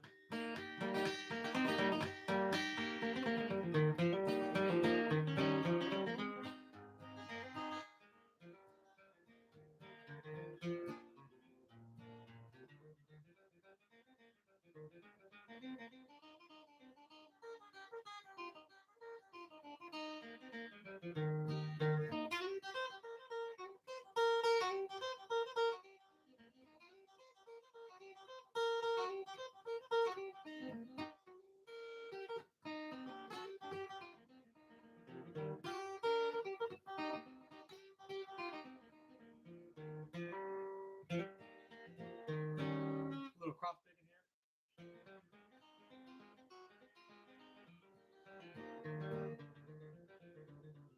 There's that lick again.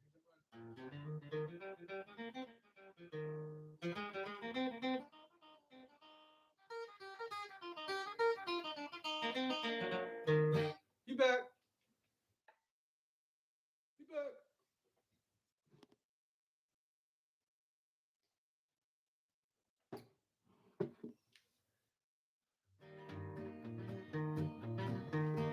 You didn't miss anything.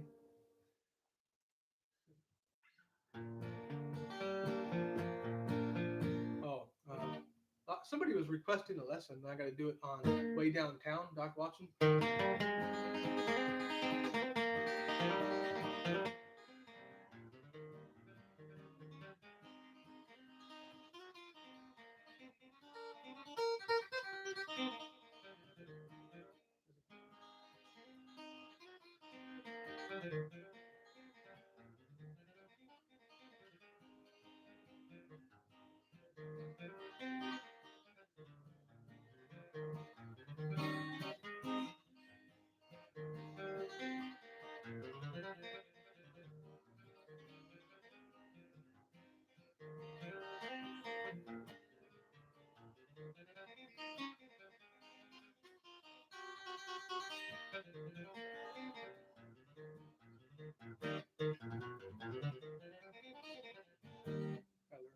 Got to do a lesson on that one. And Larry and long haired boy, yeah, country boy. Uh, I'll learn that one too. Hopefully, that's a popular one. It's a fiddle tune, ain't it? Long hair, red haired, long haired country boy. Oh, I'm thinking of red hair. I gotta, I gotta check. I gotta write these. Go through this list later and write these down. We got Billy Strings, Slow Train, long haired country boy. Okay, I'm gonna at least try to listen to these songs, and at the very least, do some lessons on some of the guitar licks that are in them. I'm assuming this is some guitar music that I can do a lesson on or something. This is great because I need ideas from my subscribers, on what they want to, what they want.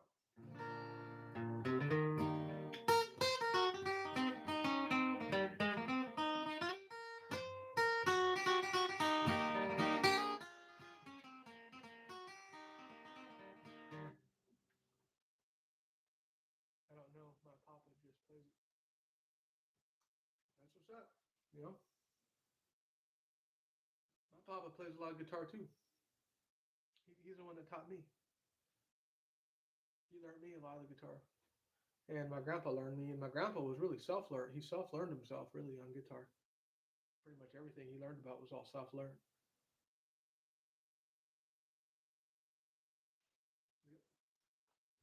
Need to get a haircut. Oh man, I tell you what, it's been stressing me out. 33 now. I don't know how old everyone is, but hair has definitely been getting thinner. I'm starting to get a little scared. So I don't want to go bald. I used to say, I tell my dad, I don't care if I go bald because back in the day I was into MMA and stuff. I just shaved my head anyway. I didn't care about hair. I was telling everybody, I don't even care. If it starts going bald, I'm just going to shave it off. It's funny how you say stuff like that, but then when it actually starts happening, then you want to conserve it. When you're younger, you want to be older, but then when you're older, you want to say, hold on, slow it down a little bit. Let's stay here. Life is funny like that. It's a trip.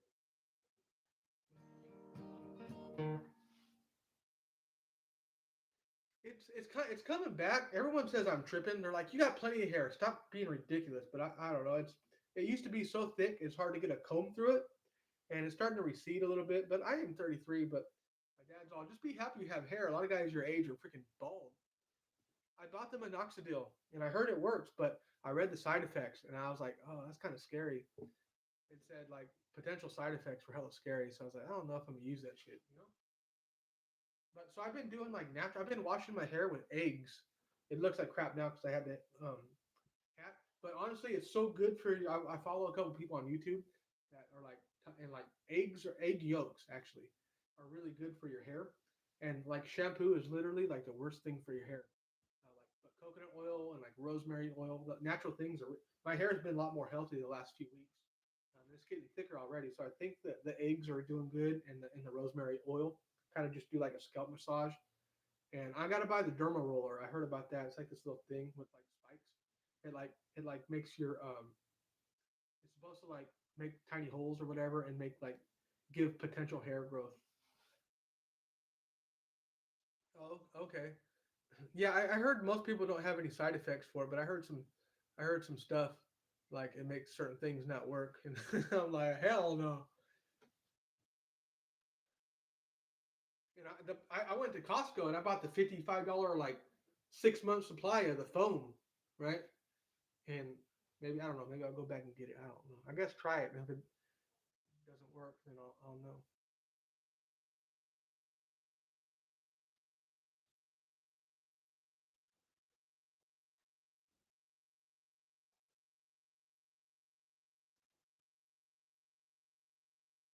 But have you tried this? Does it actually is it some BS or does it? That's what I said. With hair, I've learned that everything takes consistency, and a lot of people do not. Even with guitar, they don't ever get good because they're not consistent. So that makes sense.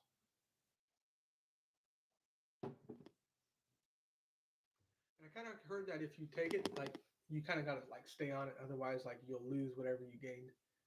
Who knows? That's true in the gym. I mean, you don't deadlift, your deadlift's going to go down. So I guess it makes sense. And if something works, and if it did work, then I would just be like, oh, okay, then I'll just keep using it forever, like whatever.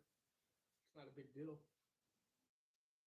like we take vitamins and stuff, and I don't ever think I'll stop taking like a multivitamin, like so.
That's one of my favorite fiddle tunes. Little what is it?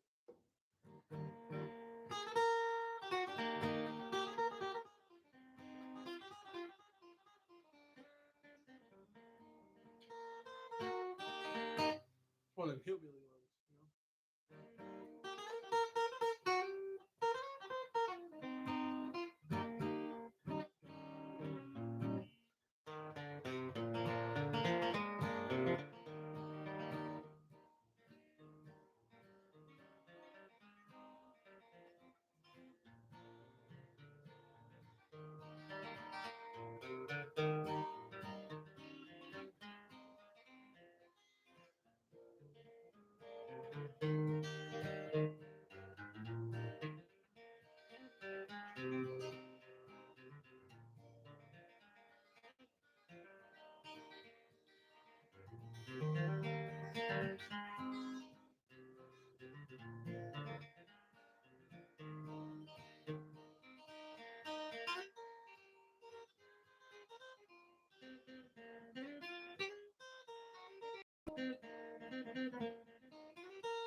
That's that one I was telling you about.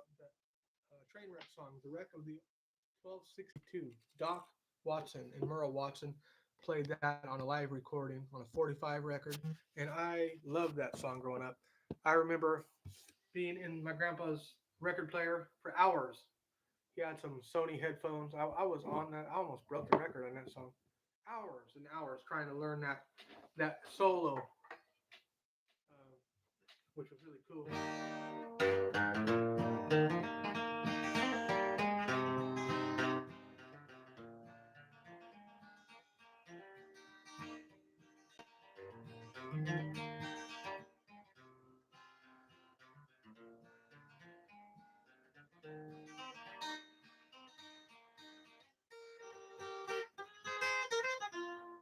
Love that guitar solo.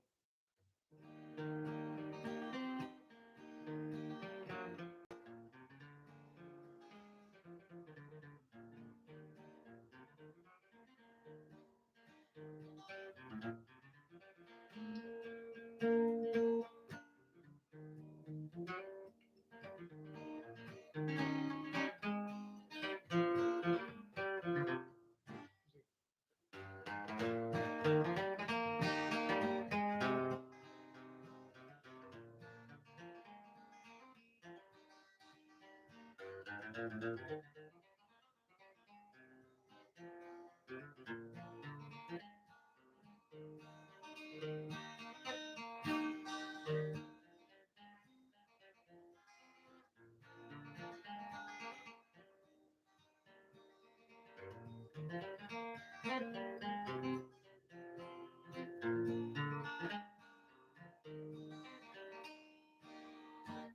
up to the 1262. That was a good one.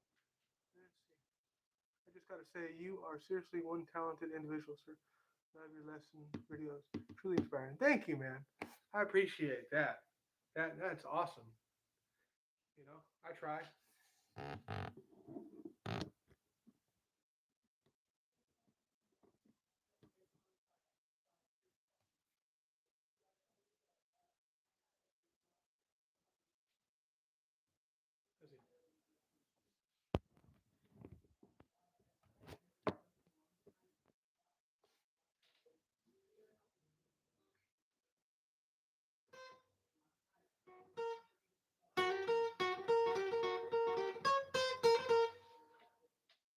Are you left-handed? No, I'm right-handed. So this is my left hand.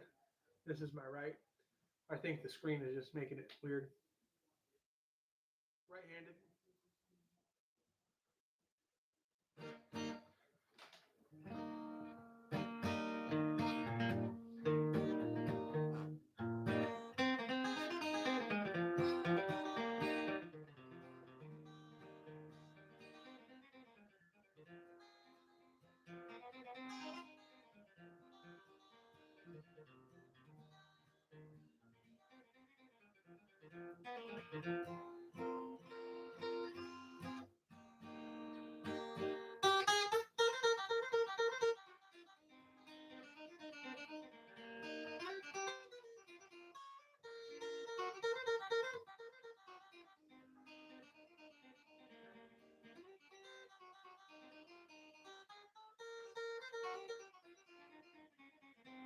I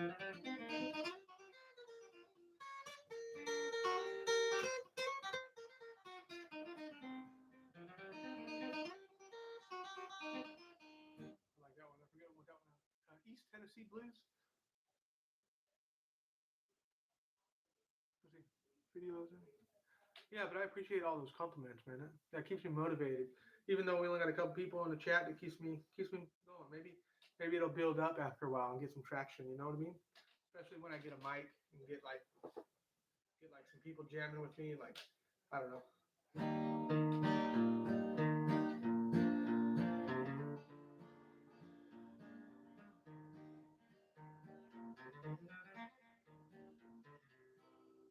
Yeah, but there's certain progressions I really like.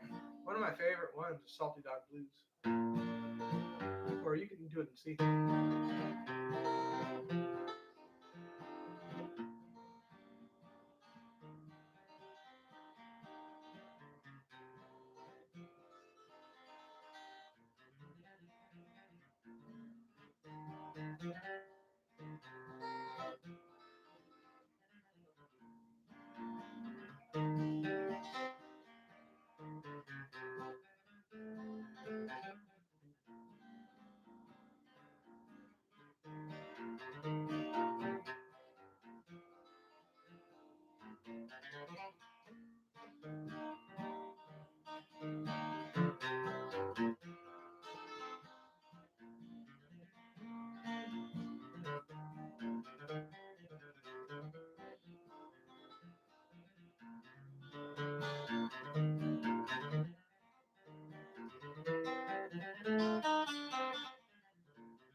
That's a good one right there.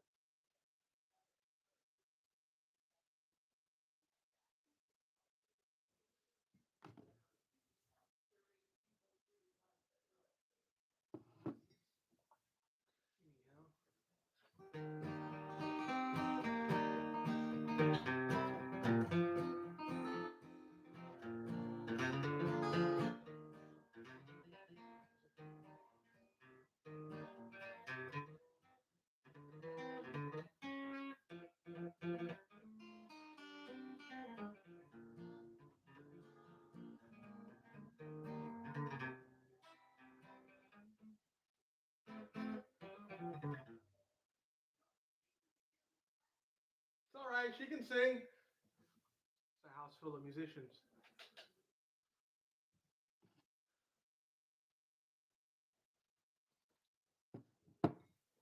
I'm sorry about that, brother. That the sound is low. Um, I have to. I don't have any money right now. I got to save up some money for a a condenser mic. I'm gonna get like $100 one, like a nice mid-level mic, and it's supposed to be really good for like talking, and it should work for the guitar really well. I heard. But yeah, I need to put some money into this channel. Maybe I'll get more viewers and people will stick around if it sounds better. Obviously, you know. Let me try this. That I just muted it. Yeah, I don't I have to go. Have a good day, man. Yeah, yeah. Tomorrow, Lord willing. Thank you, man. Appreciate it.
Acting silly. Let's see. But yeah. Anyway, don't we got anybody on here?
I've been playing metal for 35 years and tried to play bluegrass. It makes me feel like I've never played guitar much. Yeah, I used to play metal too. I have metal background. Used to do all kinds of that sweet picking stuff. The Faceless, Born of Osiris. Um, I like some '80s metal too. Honestly, even like White. Let's see, White Snake. Horrible name, but I like a lot of '80s guitar. Like I don't know. I like the guitar player from Journey, and he played pretty good. Um, yeah, I still listen to all kinds of stuff. I just only play like what I play now, but play a lot of blues. I actually don't play a lot anymore. The only time I play is when I'm doing these lives or doing like a lesson.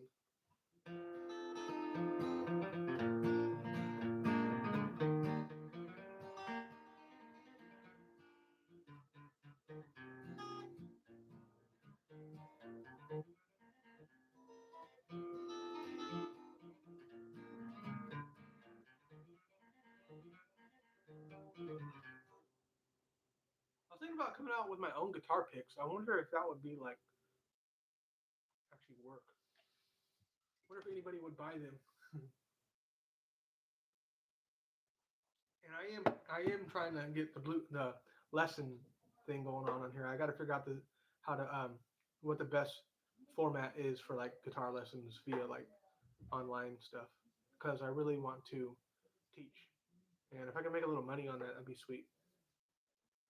I've had no less than 100 people on here throughout the months ask, "Hey, do you do guitar lessons?" I'm like, "Well, I can. I don't have it set up." So I just gotta keep pushing, keep getting the channel out there, and keep getting an audience. Oh, oh, it says I'm live again.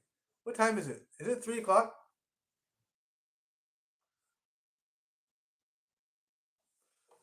We're live.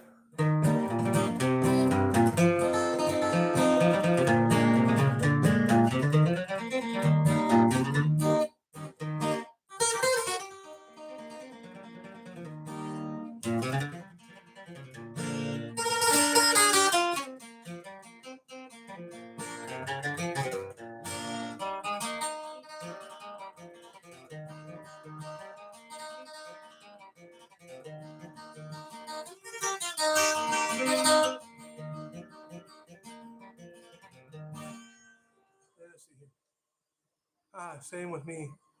25 years metal guitar. Oh, I already read that one again. 803. Okay. Okay. It just said I was live again. I was like, why did it say that? Because I set up the original live was supposed to be 8, starting at 8. Um, I forgot about that. So people were waiting, it looks like, to get on there. And so I guess it did work after all. Um, let me turn my phone back up. The only reason I'm doing this is because it literally lost the charge. Oh my God, it's at 10%. But I'm going to get it back on the charger here. Yeah, we're just all chilling here. We've been going 2 hours 11 minutes. Flatpicking Tune, what's your opinion on using a pinky to brace versus resting your wrist? Okay, I'm gonna let you all know that. Now I always teach and I preach this heavily. Most people are using way too much wrist movement. I feel, and I didn't always play like this, but when I started focusing on, a lot of people do this. Look, like you're talking this, right? That can work. But when I stopped doing that and just focus on relaxing these, kind of how Doc Watson, you see him playing, his hands real.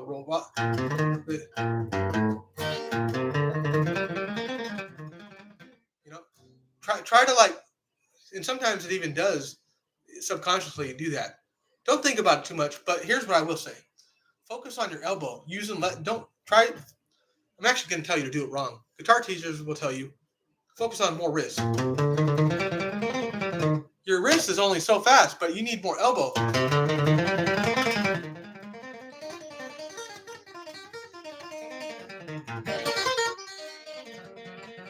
See, my pinky is kind of like anchored there. Sometimes it's not.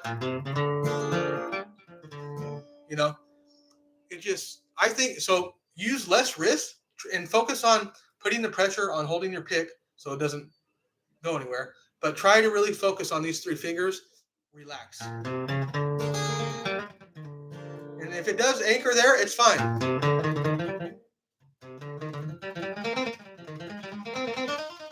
See? See?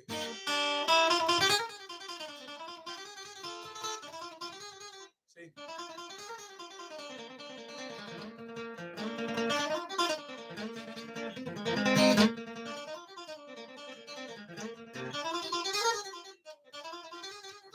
A little out of practice, but you get the idea. Sometimes it's not touching, and sometimes the pinky is anchored. Focus on less wrist movement and more elbow. You know, try it out, see if it works for you. I've told this to a lot of people, and it has worked for them when they stop focusing on all wrists. But having a little wrist movement is natural and fine. But elbow.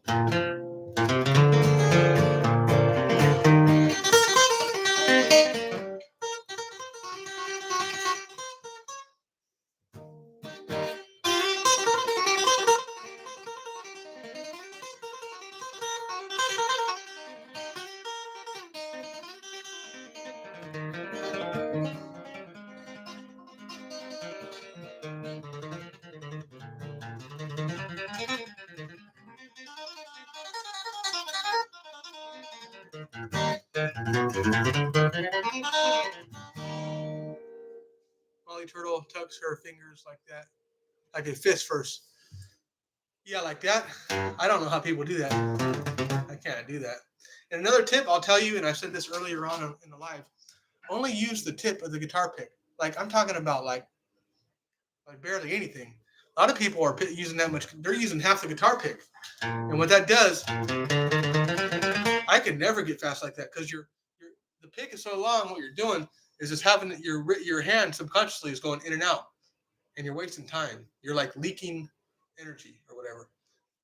If you barely use like 1/16 of an inch of the guitar pick, now it forces you to stay in tight and flat.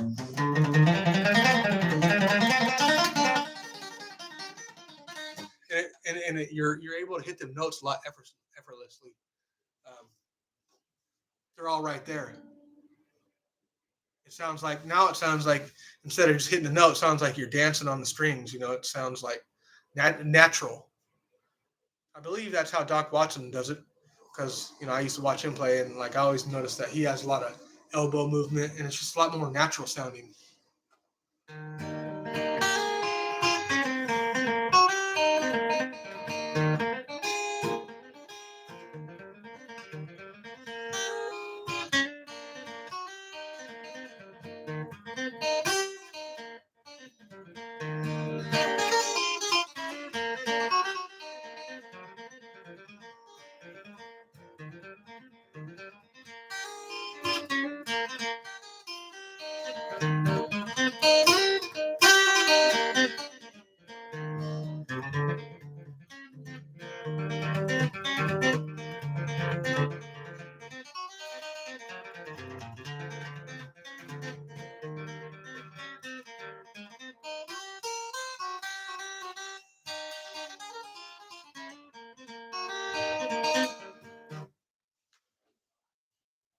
But anyway, yeah, welcome everyone. We're cooking now. We got like 5 people up in here.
Yeah, it's mostly elbow.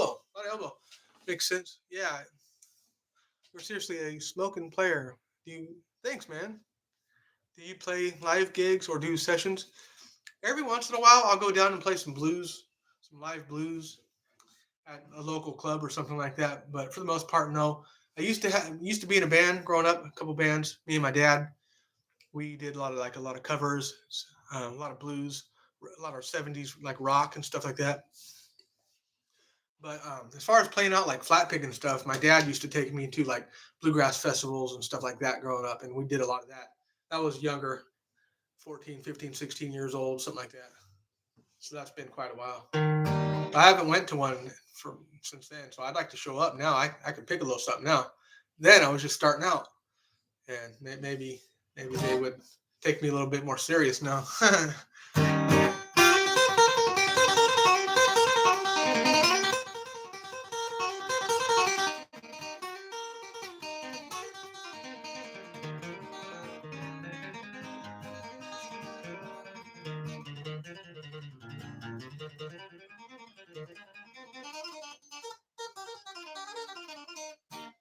Play so much, your fingers start. I'm tired now.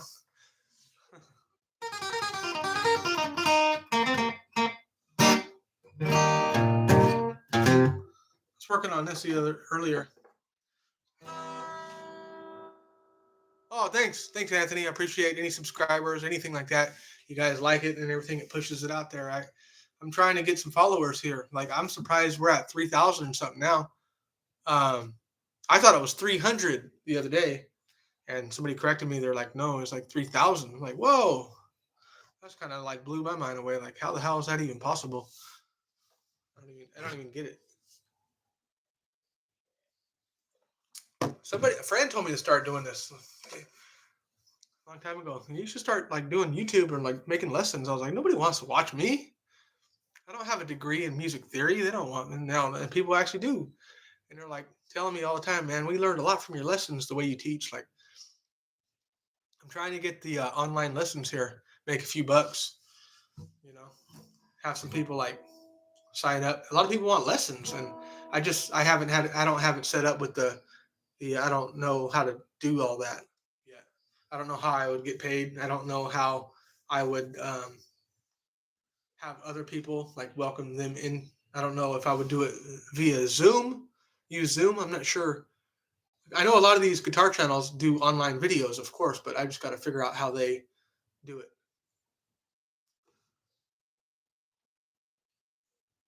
Oh, thanks, man. Oh, yeah, the shorts.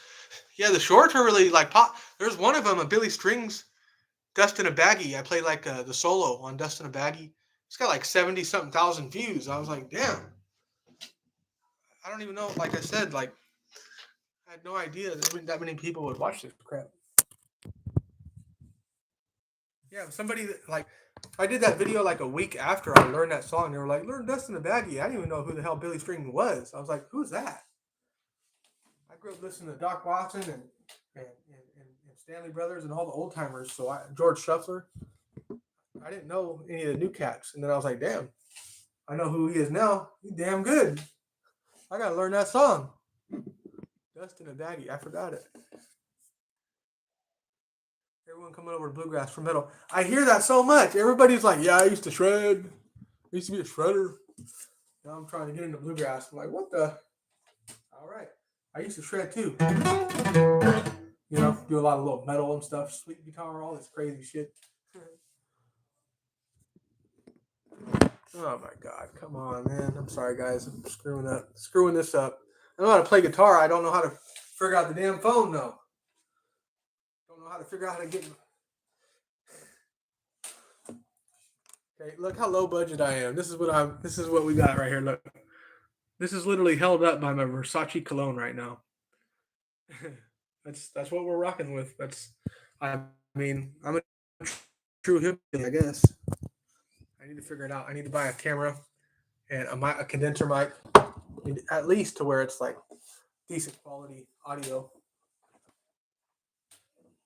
I guess nobody needs to see my goofy face anyway. But yeah. Billy Strings. He actually used to play metal and stuff too. He said rock. He reminds me of myself. He's actually like my age too. I'm 33. I think we're like similar age. There's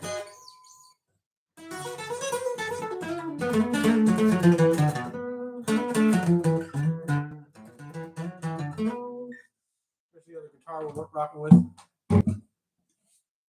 The PRS Paul Reed Smith SE 594. Pretty sweet.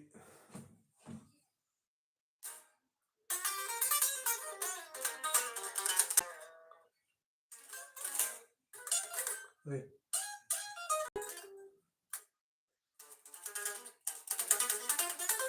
I don't even remember some of that metal stuff.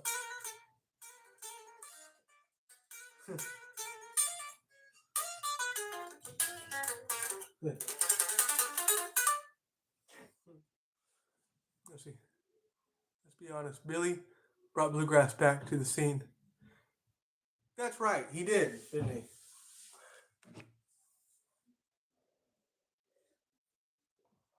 He brought it back.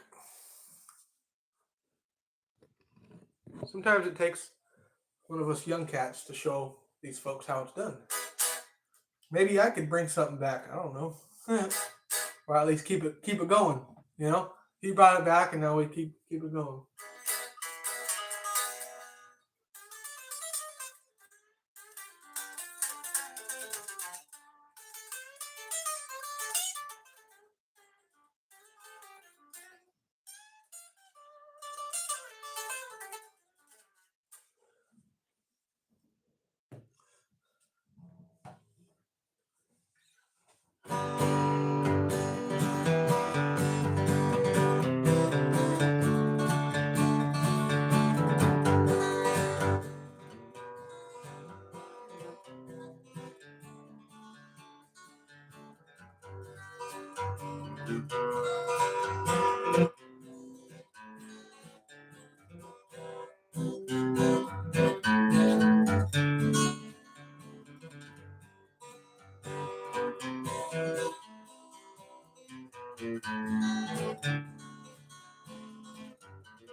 do a Salty Dog Blues lesson. Billy Strings. Billy in the Low Ground is a song I want. I call it Billy Strings in the Low Ground now. Let's see. Billy Strings in the Low Ground. I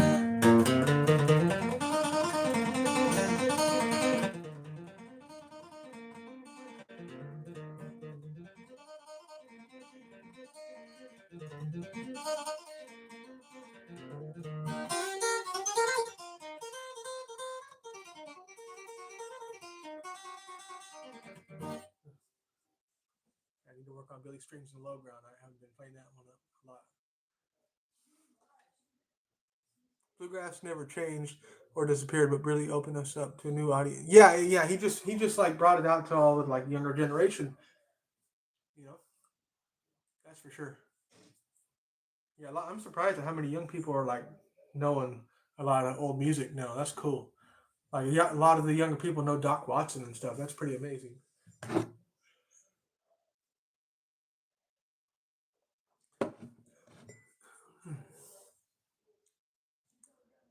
2016 D18 Centennial. Oh, cool. Yeah, this is a late '90s, I believe, probably '98 or something like that.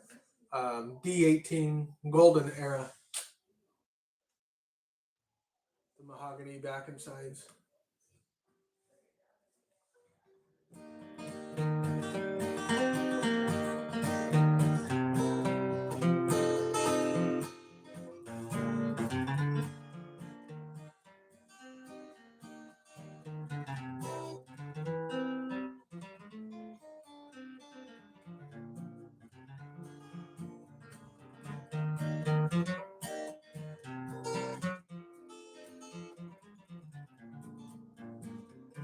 But anyway, movie talk. What's your all best movies here that I need to watch?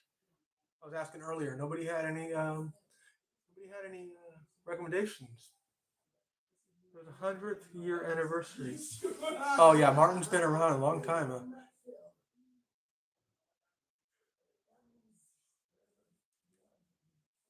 see. I really want to get some more coffee, but I cannot do that right yet. One second.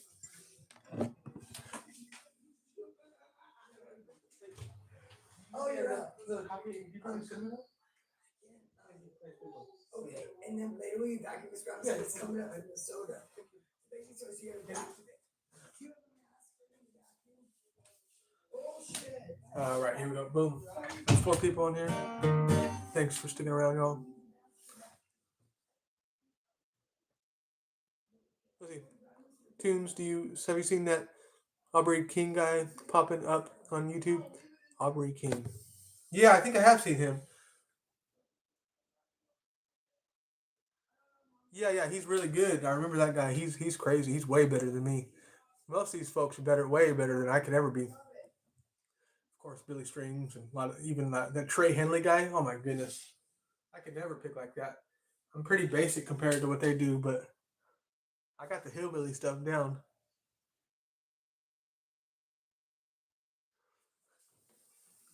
It's funny. Guitar players, no matter how good we get, we're never satisfied. Honestly, he's too good. He sounds too. I don't want to sound that good. Too damn good. Trey Henley, I think his name is. He's so quick with the right hand, but accurate too. I don't think I've ever heard him miss a note. I think he's a robot. He's probably AI, honestly.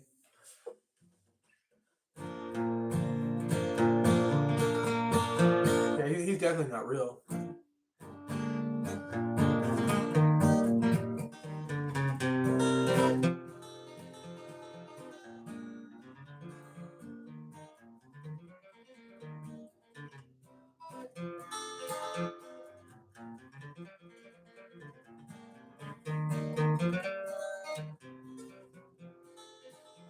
I'm way under the radar though. They never see me on here.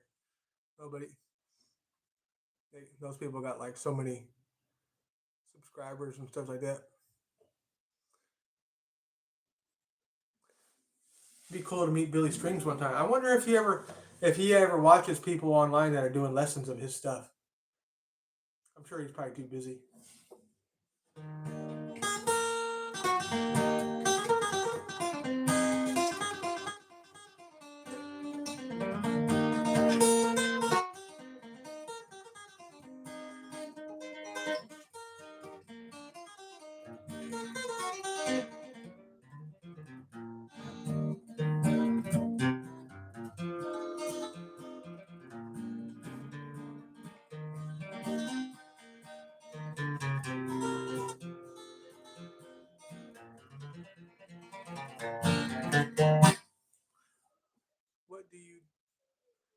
What do you do for cross picking? Down, up, down.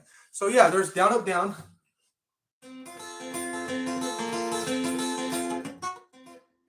Doc Watson uses a lot of down, up, down, especially in.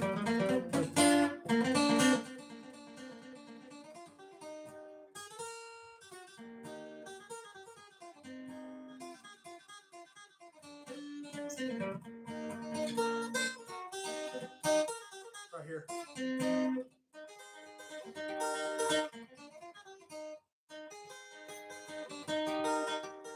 That's down, up, down. But there's also 2 down, 1 up. That's the George Shuffler style. I'm going to teach on that. I did earlier in the live. If you want to learn how to down, up, this is the original OG picking. You take a chord, take a D chord, and just practice 2 down strings. Let's see, and then up on the third one. It's going to take you a while to get it if you haven't done that before. It feels awkward, but just do it slow.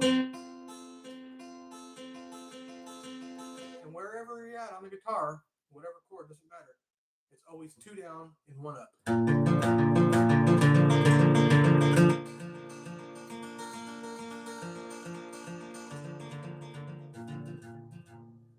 And George Shuffler, he was the one that played for the Stanley Brothers, and they had that song, "The Worried Man Blues." John, yeah, I haven't heard of Highland. I'm sure they're phenomenal. This is YouTube. How many? That list doesn't end. Let's see. That 2 down, 1 up with Worried Man Blues goes like this. The Stanley Brothers, old tune. It takes worried man to sing a worried song, right? Takes worried man to sing a worried song. I'm worried now, but won't be worried long. That one's a good old one.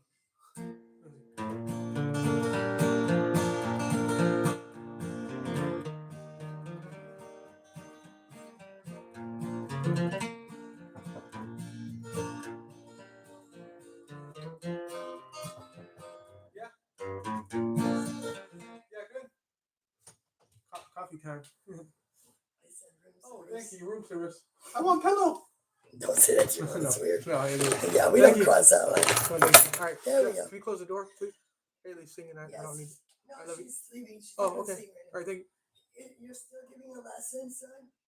I don't know what I'm doing. Okay, but then you gotta pack him up. Grandma said then that smell will go away. Because it's perfume. We got a dog recently, a German Shepherd puppy, and so disappointed. We had to get rid of her. She was just too much for us right now. Yeah, I did write. Let me get a bite here. I'll show you one thing I'm kind of working on. I've had it for years. Wrote it for my ex, but I haven't finished it yet.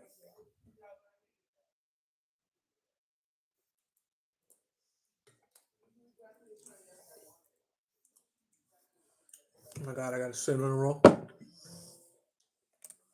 the most delicious cinnamon roll ever. So buttery. Hey.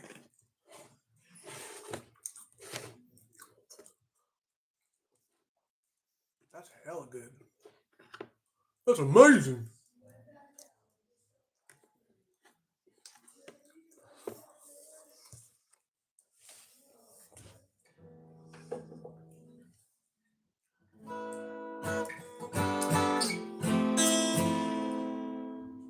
I started a progression out like that. This is a song I kind of wrote. It's not finished.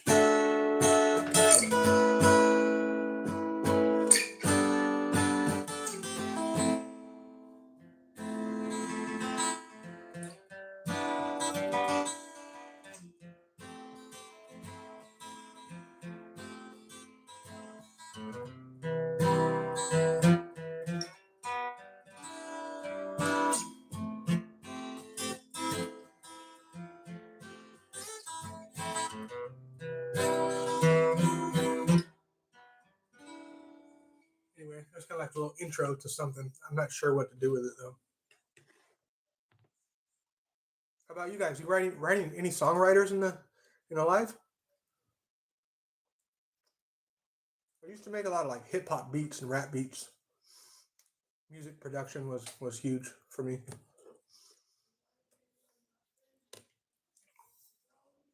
Got some rap songs out there that I produce that I'm ashamed of. I don't even do that kind of music anymore. But there's some stuff out there that people wouldn't even believe I produced it.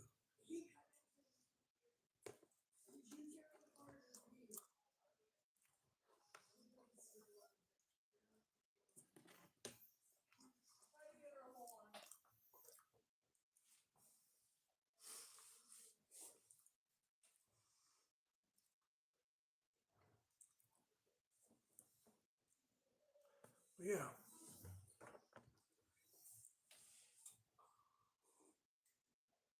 I have an old Instagram account where I used to upload like beats.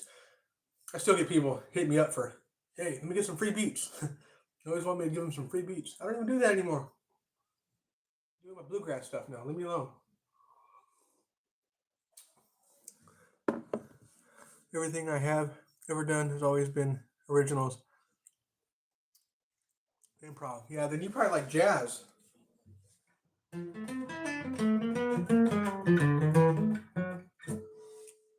I like George Benson and Earl Clough.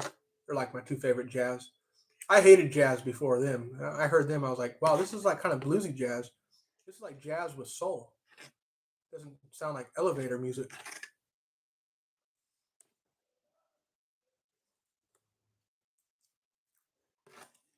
I don't know if you're allowed to eat while doing YouTube lives. I don't know if YouTube allows it. I haven't ate anything today. I'm starving. God.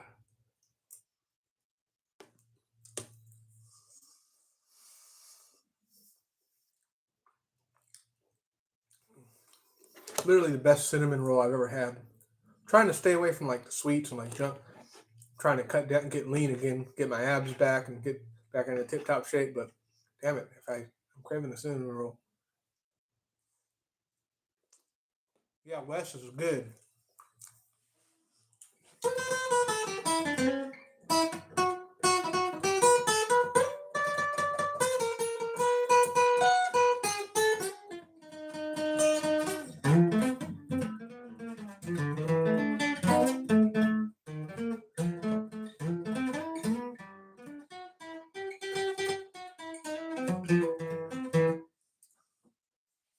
Yeah, I can't figure him out.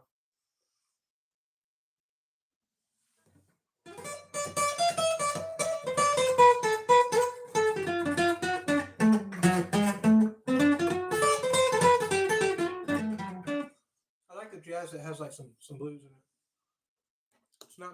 It's not my strong area though. I just like to mess around. So jazz is the only type of music where you can mess up and be like, I did that on purpose. It sounds all screwed up. And then it starts to get to sounding good. You're like, I like that, and then you're like,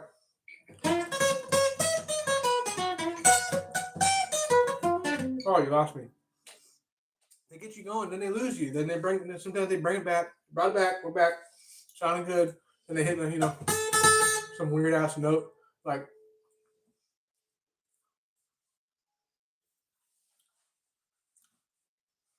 I used to do deliveries. Had a delivery job. We would deliver like high end patio furniture, barbecues, whatnot. Anyway, our main driver wasn't there, so I had to go out with this old. His name was Bubba. He's an old retired military vet. Nice guy, man.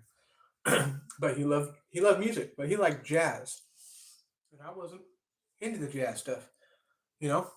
And he brought some Wes Montgomery, which sounded good, and he brought a couple other stuff that sounded good. But then he put in like the authentic jazz, like hardcore jazz people love this, and this was the weirdest sounding shit. And I was literally embarrassed rolling with this dude. He had this shit blasting hella loud, and at one point it was so bad I couldn't believe how bad it was, but he didn't think so, and I was just laughing so hard my stomach hurt. It sounded so funny, hilarious, man. And so he started laughing. He's like, "Why are you laughing?" I was like, "This shit sucks." You know, but it sucks so bad. I'm enjoying listening to it because I've never laughed this hard. It's so bad. It's like literally, if you could choose every note possible, like what would be the worst note to play? This guy found it. It'd be hard for me to play something that fucked up. And you know, I looked him up one day to find out, and people were like, "Oh, he's amazing." I was like, "What the? Are you guys serious?" So one day, we were at a stoplight, and I like to turn the stereo up hell loud, and we had the song blasting, and rolled the windows down, and people were looking at us just like, "What the hell wrong with these folks?" We're like rocking out to it, we was like drums and shit, but it was like jazz, like the horn, and we were like, "This shit rocks," I don't know. Yeah, Reinhardt, that guy. Yeah, yeah, that dude. He could. That guy is like a unbelievable. Shanghai or whatever. Can't even say his name. I can't even pronounce the dude's name. There's no way I'm playing his music. That's for damn sure.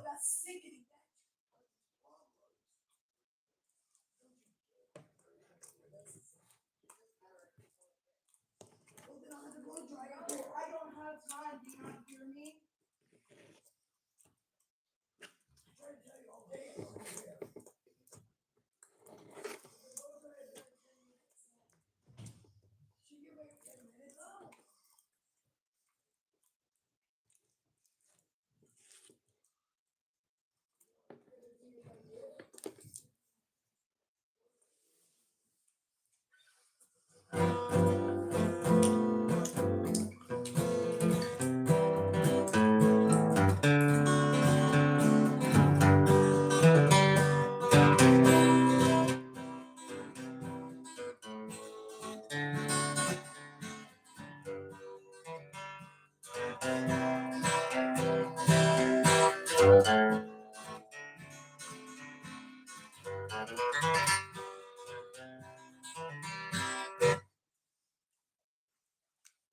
There goes that message held for review. I don't know what's going on.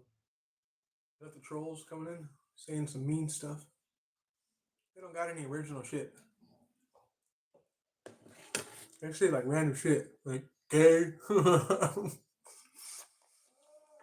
you suck, you suck. I'm like, damn, come up with some real original shit.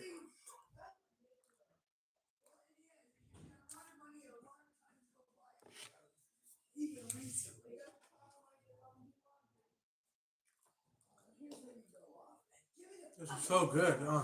Wow. Sorry, guys. Let's see.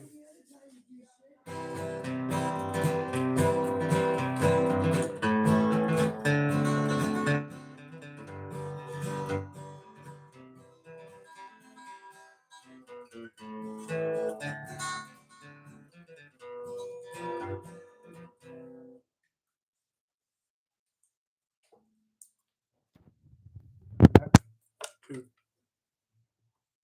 Oh, damn it. I can't turn it back. On charging mode.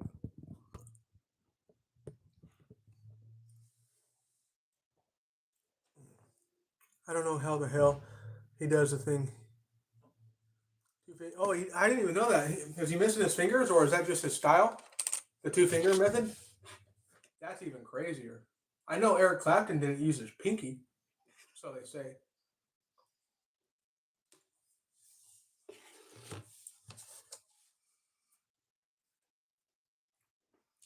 I don't use my pinky though that much either.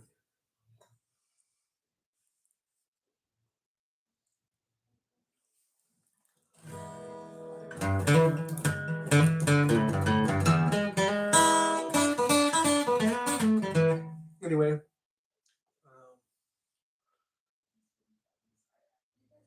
play ACDC. I don't know any ACDC. Yeah, he's missing the fingers. Two fucking fingers, and he can play like that. That's nuts. Yeah, that's crazy. That's crazy. What the?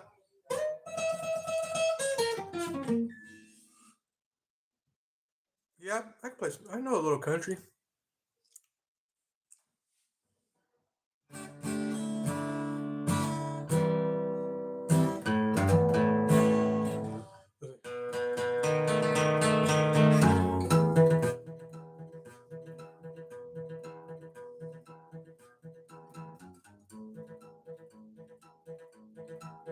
See,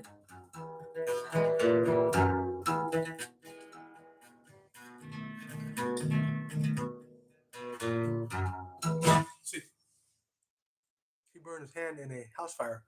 Oh damn! Did he know how to play before, or did he learn after he screwed his hand up? It's impressive no matter what happened, but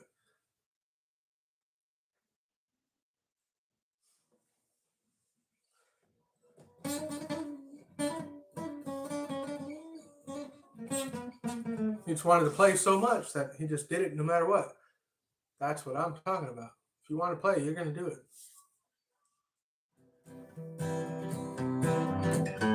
I don't believe in natural talent. Well, I believe in God gives people talent for sure, but I believe that also He lets people get good at things if they want it. You got to put in the work.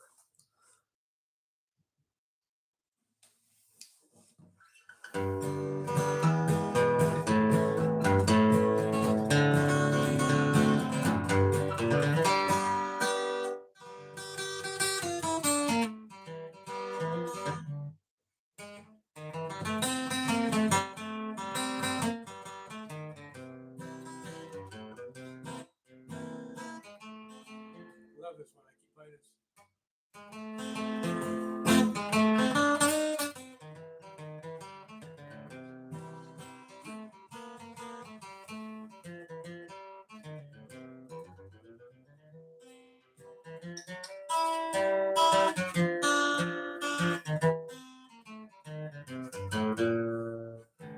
Love that little tune there.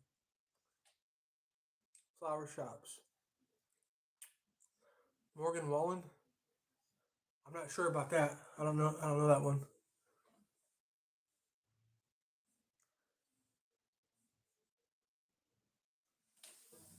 Does anybody want a lesson on that?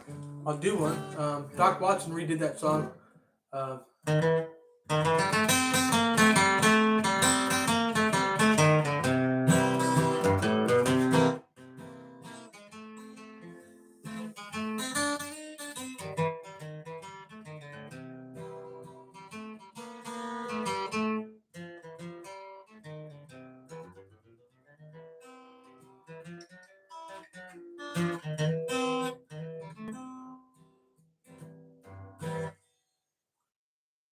Texas Blues, I think it's called.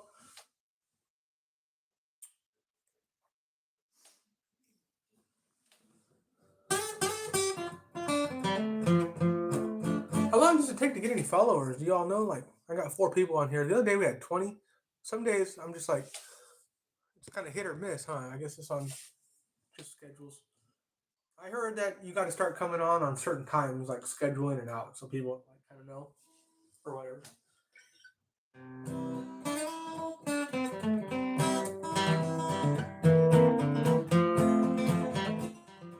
Thanks for the like. I just seen that.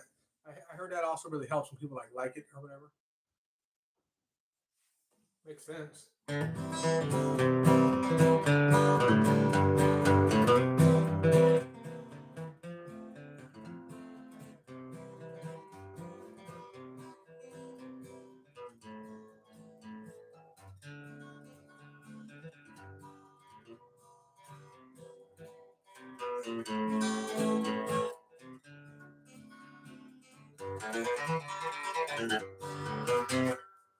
Um, there's this one song that the Carter family did, really easy. I'm gonna do a lesson on it. Lord willing. I'm thinking tonight of my blue eyes. It was cool. It goes like this.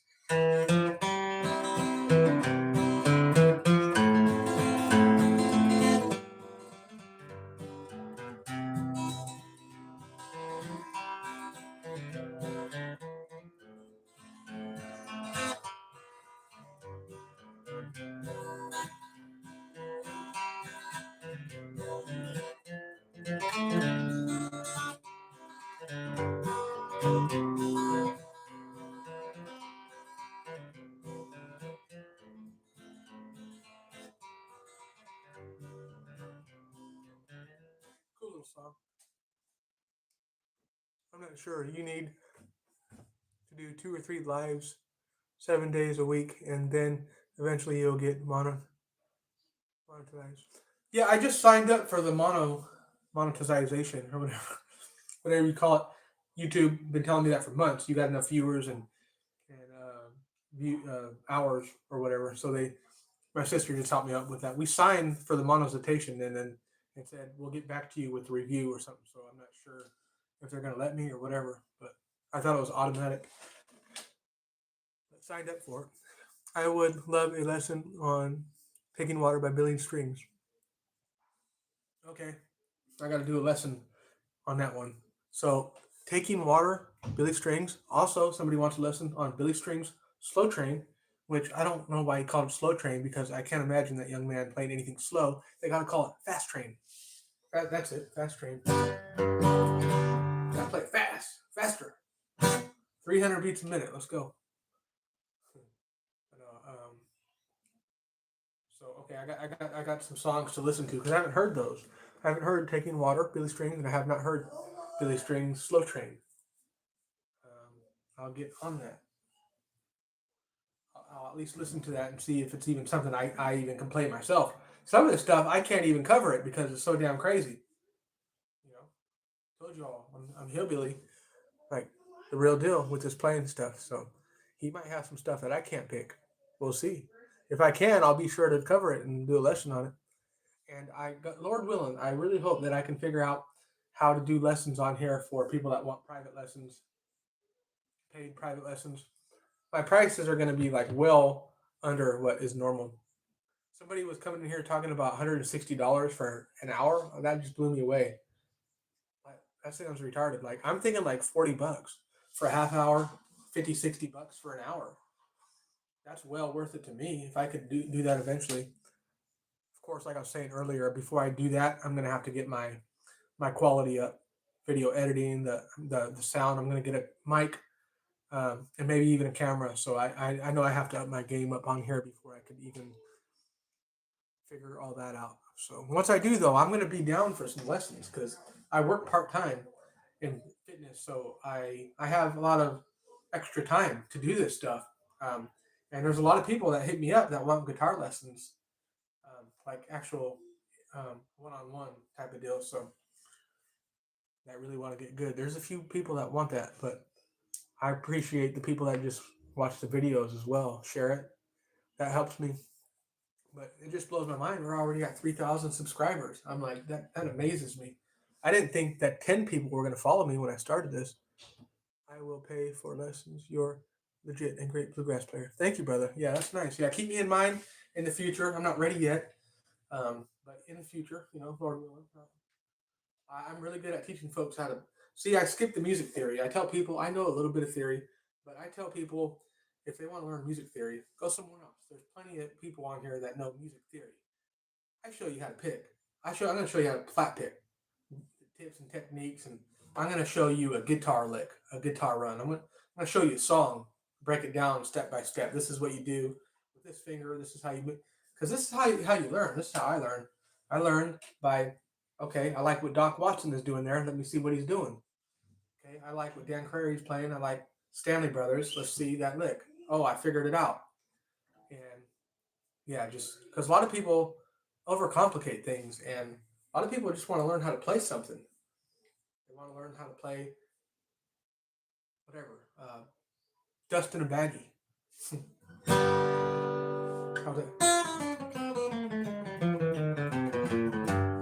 I learned that. I listened to Billy Strings and I seen him play it, and I got it like 10 minutes.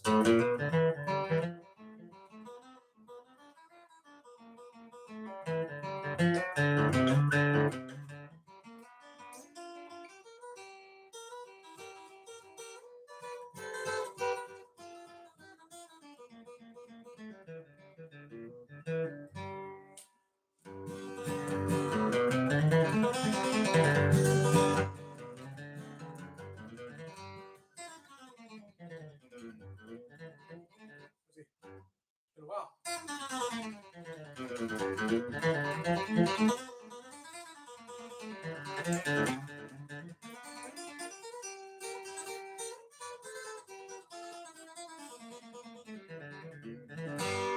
I'm rusty myself, but you give me a few days on it, I'll get it back.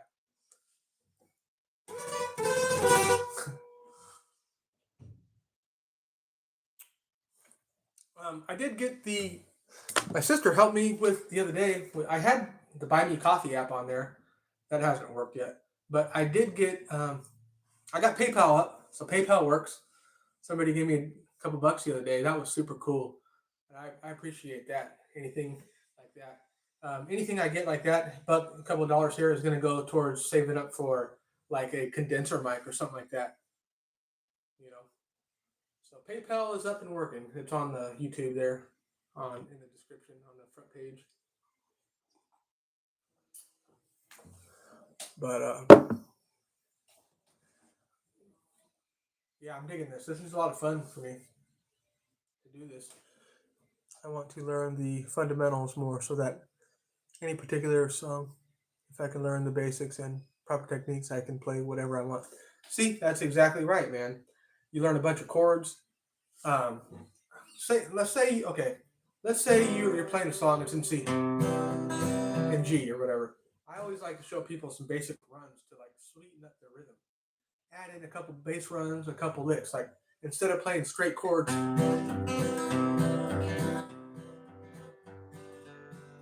G, and make it sound interesting. But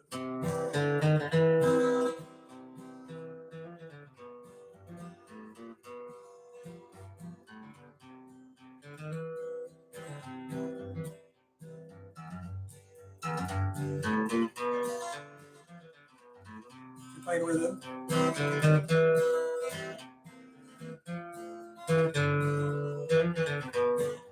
that's how I'm gonna back somebody up.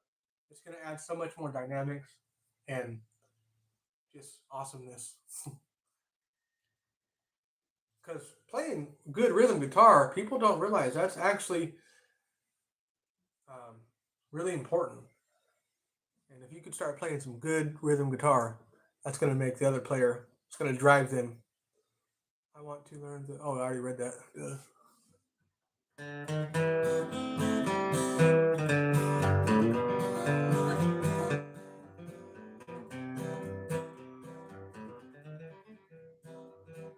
This is rhythm. This is how I kind of play rhythm.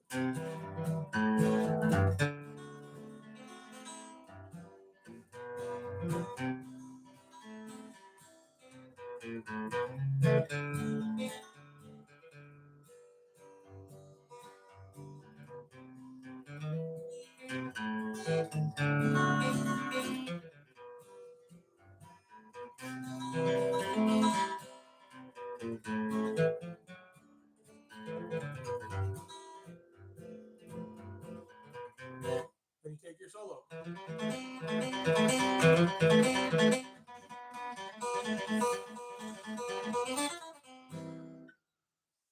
Let's see.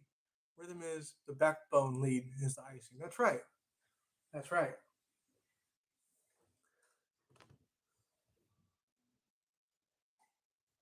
Speaking of the icing, that damn cinnamon roll had the best icing I've ever had.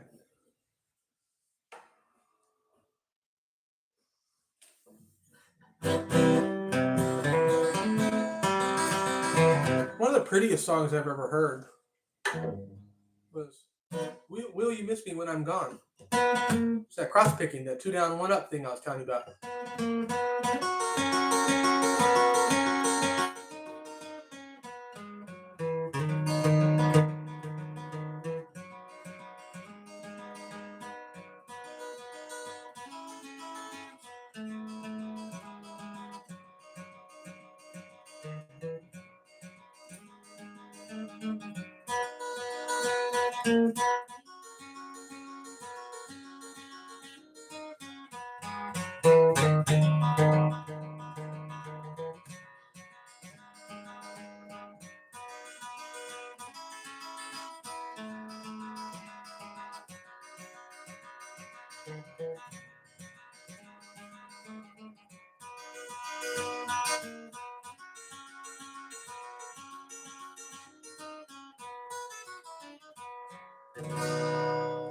There we go. Will You Miss Me When I'm Gone? George Shuffler. He played for the Stanley Brothers, and that's that two down, one up. Two strings down, one up.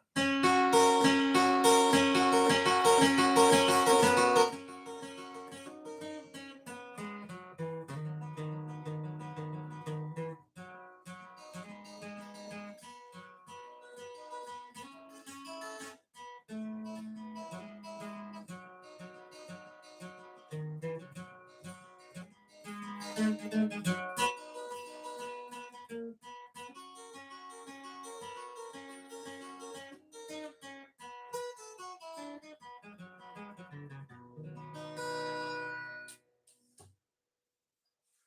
for the tunes. All right, catch you later, brother. Thank you, man. Thank you for everything. Catch you another live.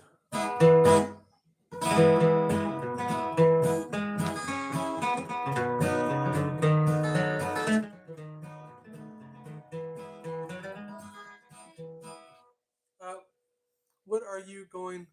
When are you going live again? Um, I might hop off now and maybe later on tonight. I don't know.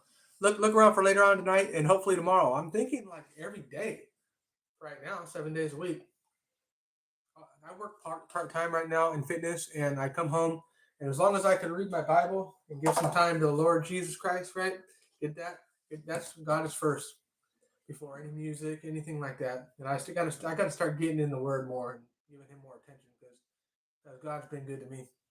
Um, but every day, right? As long as, hey man, if I'm alive and I got time on my hands, and I do, I'll be on here. God bless.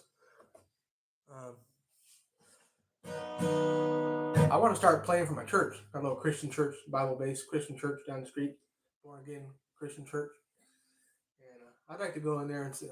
Honestly, their band was pretty good, but I ain't gonna lie. I think y'all need to upgrade your guitar player. Tell them, hey man, you're good, but maybe you can back me up on rhythm, bro. Hand that thing over here.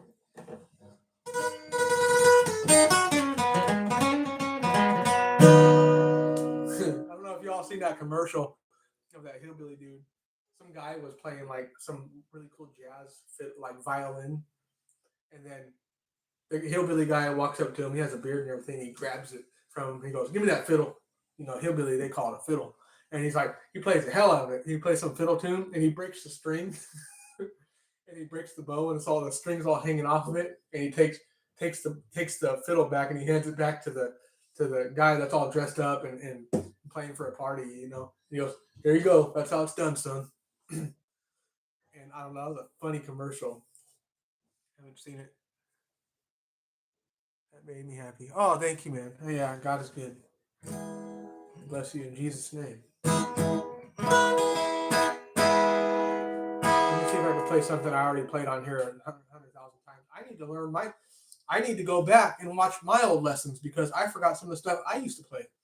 So, June Apple, I pretty much know everything Doc Watson played. I just got to kind of forget sometimes, like, I'm out of practice, you know.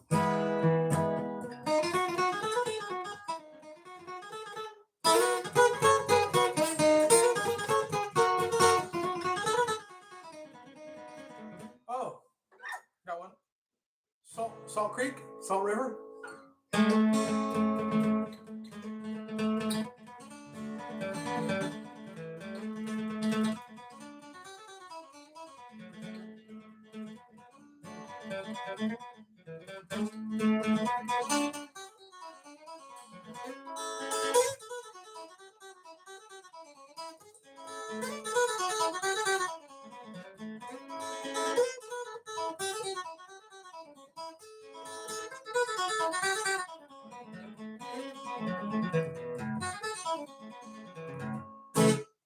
Salt River, Salt Creek.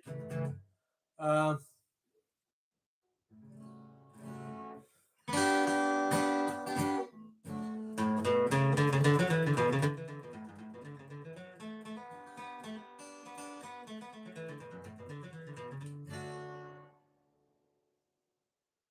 oh, cool. Salt Creek. Yeah, yeah.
Anyway,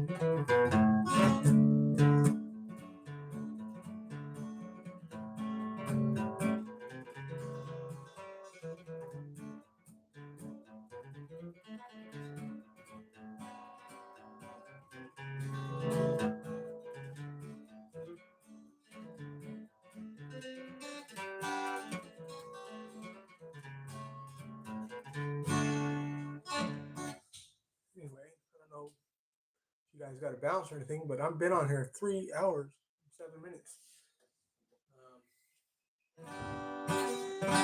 Yeah, I'd like people to start grabbing their guitars when they get on here and learn a lick or two.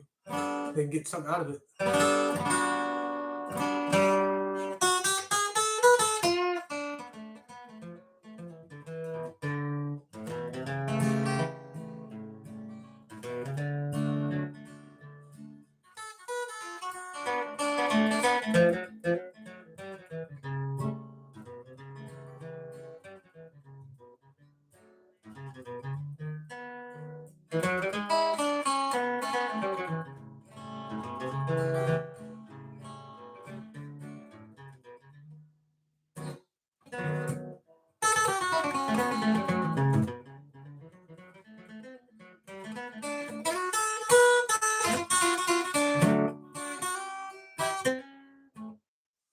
I get to the comments. Not even kidding. You should seriously think about putting out an album. What? All right. You're that good. Once you've got all the proper mics, you're going to get big on YouTube. Oh, you think so? Well, damn, that makes me feel pretty good, man. Um, yeah, I got a audio engineer I work with at my place of work, and he's like, man, I want to record you, and I'm like, are you kidding me? He's like, maybe do like a you and your dad, because I can really play with my dad's here. Um, you'll hear some good picking. Um, maybe do like a little album, like just covering fiddle tunes or something like that. I don't know.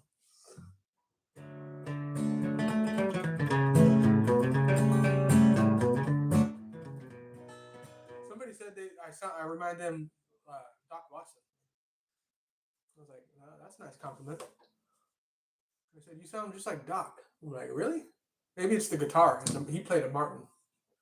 Played a Martin guitar. I think he played a D18. Yeah, yeah, I might take him up. He keeps inviting me over to. He's got a studio and everything. He's always talking about these new mics he bought. Like, I bought this $1,000 mic and all this stuff. Come over and record. I'm like, okay.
Brazil, welcome in.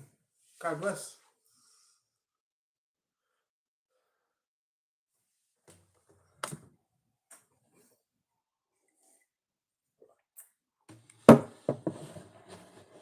It's amazing how music transcends era and color and everything. I bet there's some Brazilian guitar pickers out there that just play some crazy bluegrass. They do really good guitar and Brazilian jiu jitsu. They can play for you and then choke you out.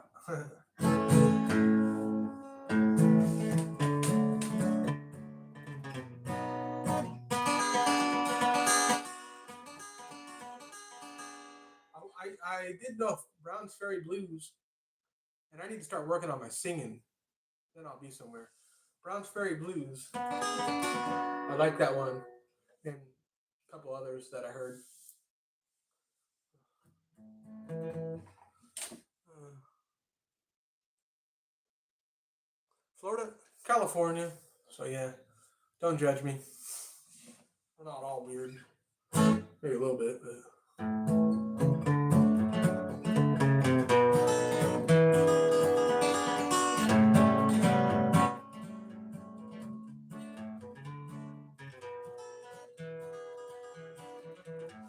Florida scares me, man. I'd be so afraid of running into a damn crocodile. Just randomly in the grocery store. That's how I think about Florida, man. Aisle 7 run into a damn crocodile. What the hell? That place is crazy, I heard. Florida. Yeah, I've never been anywhere other than I've been to Maui. Been to Maui a couple times. Got eloped in Maui. The time I was there, we had a lot of fun in Maui. It was a great place. Lahaina, we stayed a lot in Lahaina for a few weeks, and that place unfortunately burned down. Um, Give me 10 seconds, would you? Just gotta get a little refill here.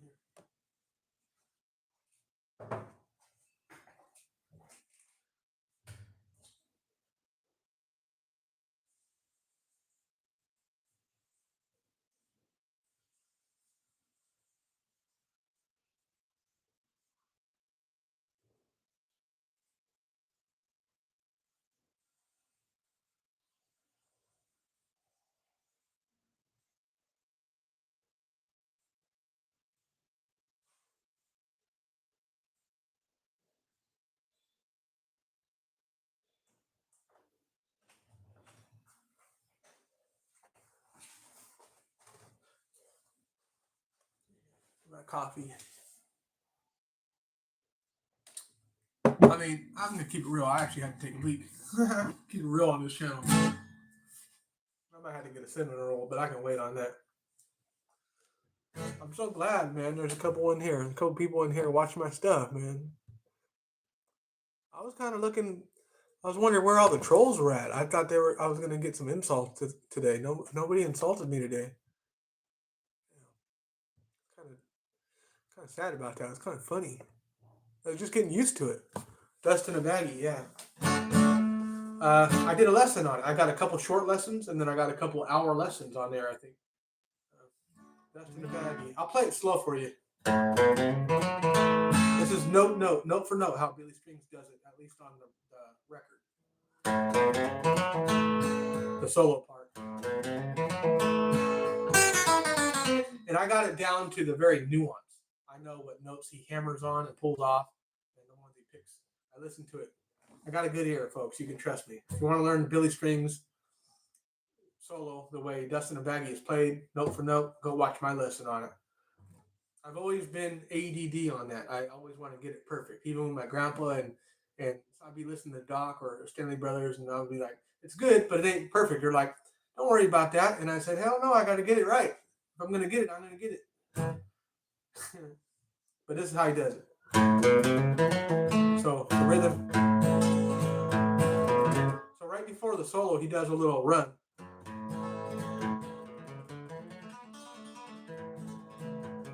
Walks up.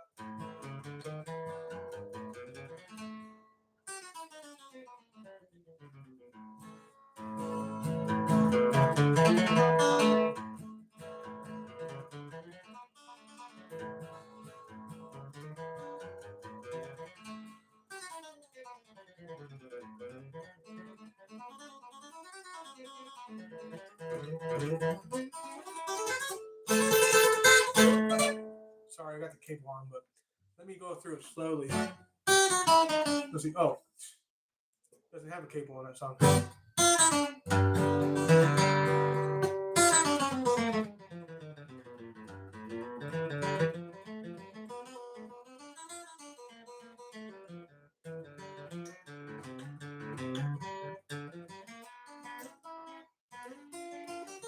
That part's tricky right there.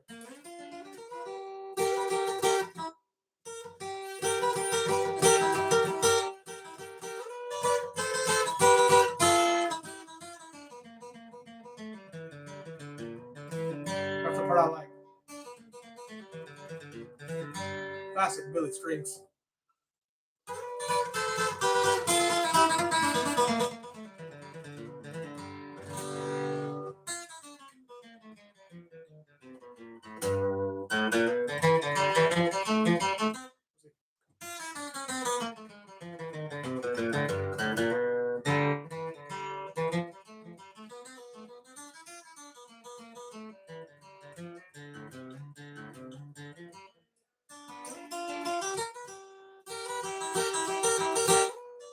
That part's tricky right there.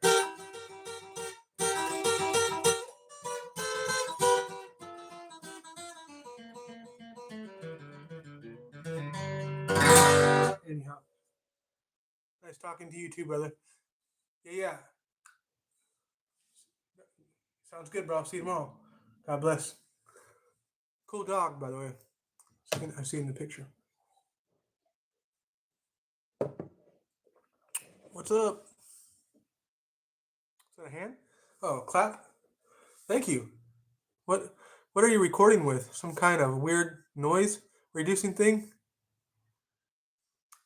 No, I'm sorry. All I got going on is my cell phone. This is why I'm telling people I need to get the get my cup out of the way. I need to get a mic and I need to get a couple things. I can't afford it right now, but I did let everyone know earlier. I do have a PayPal if they want to give me $1 or whatever. They don't have to. I appreciate anything, but yeah, I'm saving up for a mic and some camera stuff. This whole channel has been based on just my cell phone, so it's giving me trouble. It's not loud? Is the deal? Okay. I actually just turned it up. Can you hear it better now? It was a little low. I just turned it up. Let me know. I'm gonna actually try something. It's sitting right on the speaker. I'm gonna try to do some hillbilly thing right now that would allow me to set it up a little bit where the speaker. Well, damn it, that ain't gonna work. Yeah, this ain't gonna work. I did turn it up though. I don't know if you can hear it better. Let me pick something.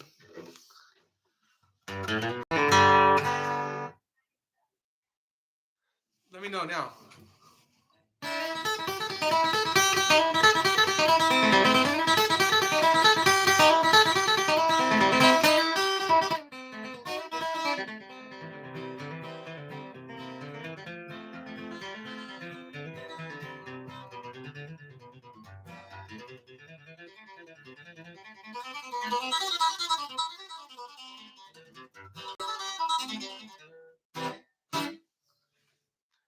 A lot of fading in and out. Okay.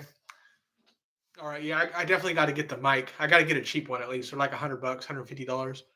I'm gonna save up for one. Yeah, I'm gonna dig it once y'all can like hear some quality sounds. How about the voice? Like, I mean, I'm not a good speaker or anything, but is that clear?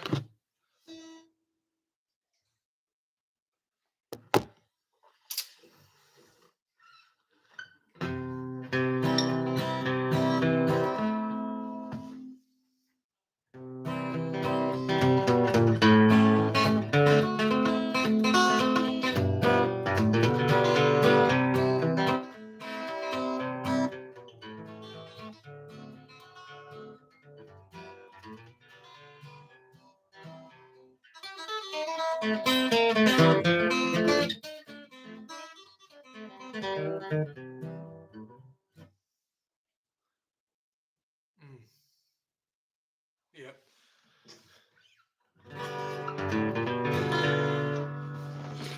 Talking is fine. Playing causes it to cut low volume. It's still doing it. Is it still going on?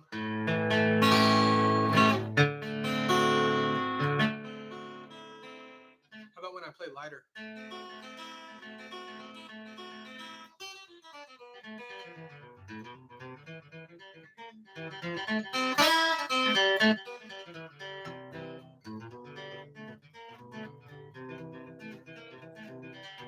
I wonder if it's my palm. Sometimes my palm gets in the way. It kind of mutes when I'm cross picking too.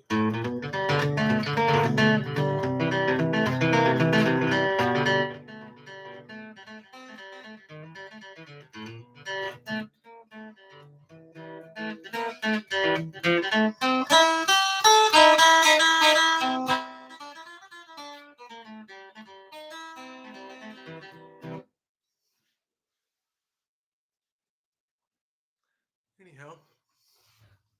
still got 3 people in here. We've been going 3 hours, almost 3.5 hours now. Amazing. I've been listening to this dude on YouTube, Jesse Lee Peterson. Pure comedy. It's pure gold. He has people on his show all the time, and whenever they say something that sounds like BS to him, he goes, "Amazing! That's amazing." He's hella funny. He talks a lot of politics and stuff. I don't get into none of that, but I just watch it as like comedy. He's like the biggest troll on earth, Jesse Lee Peterson. Some of the stuff he says is true, but then he goes off in the deep end, says some crazy stuff. Anyway, talking to yeah.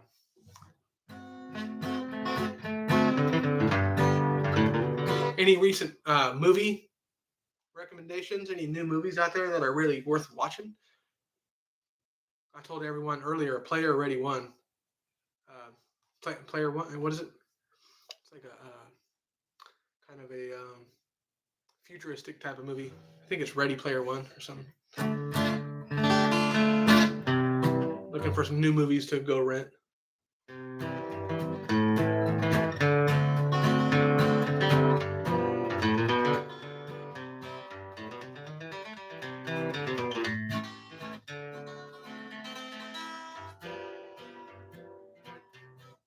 Yeah, I don't know that one. Cocaine Blues.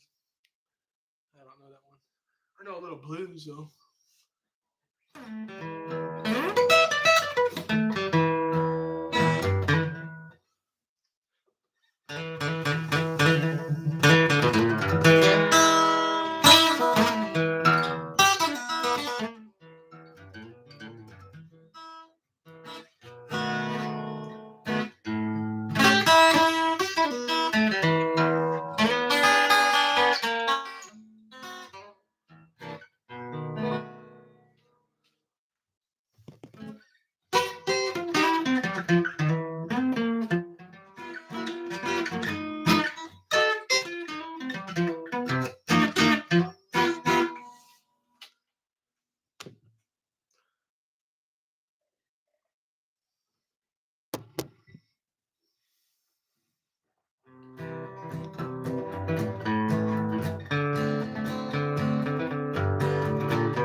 Anyway, I think I'll bounce off here. Maybe come on a little later.